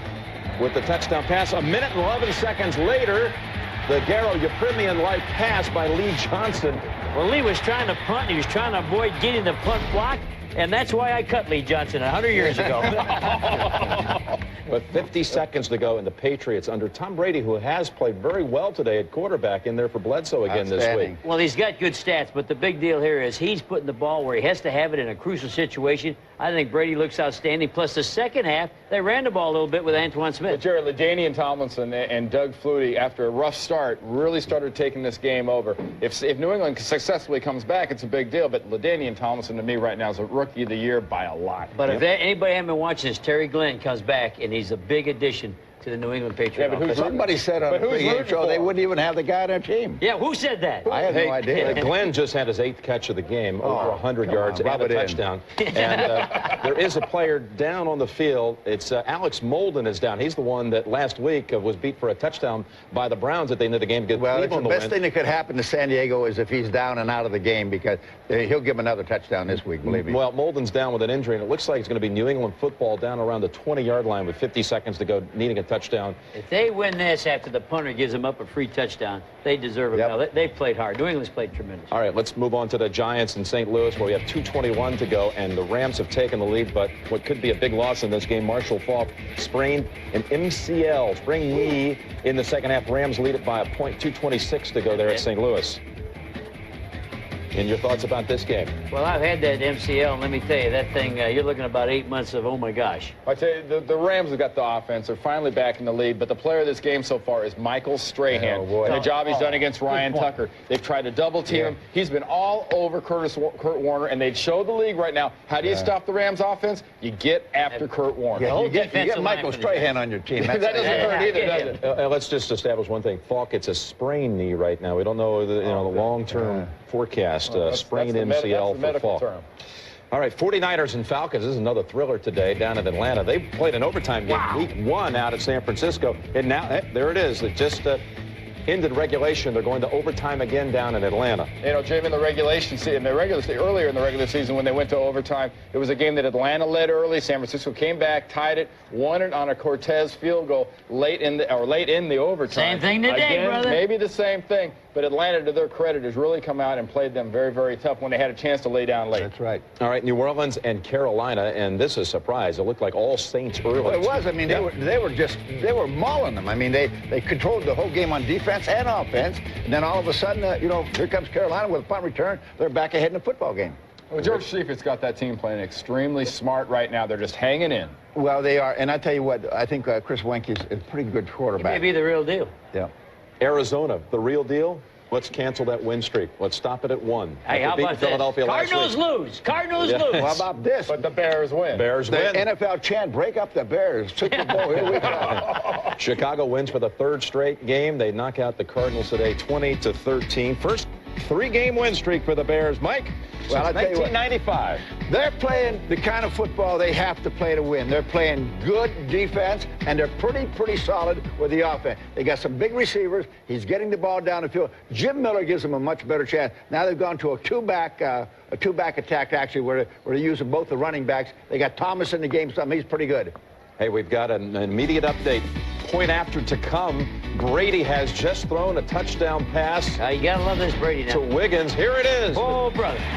Kid out of Michigan, 2nd year. Woo! Puts the ball right on the money. Hey, they've already missed 1 point after today, but nope, Vinatieri makes this one. So we're tied at 26. They were down 10 in the 4th quarter. Patriots have come back to tie with 36 seconds to go. One other early game. Lions and Vikings, the teams that combined 1-6 coming into this game. Culpepper has run for 2 touchdowns and also thrown another to Carter. Minnesota has the football with about 1:40 to go. Enjoy the games coming up next right here on CBS.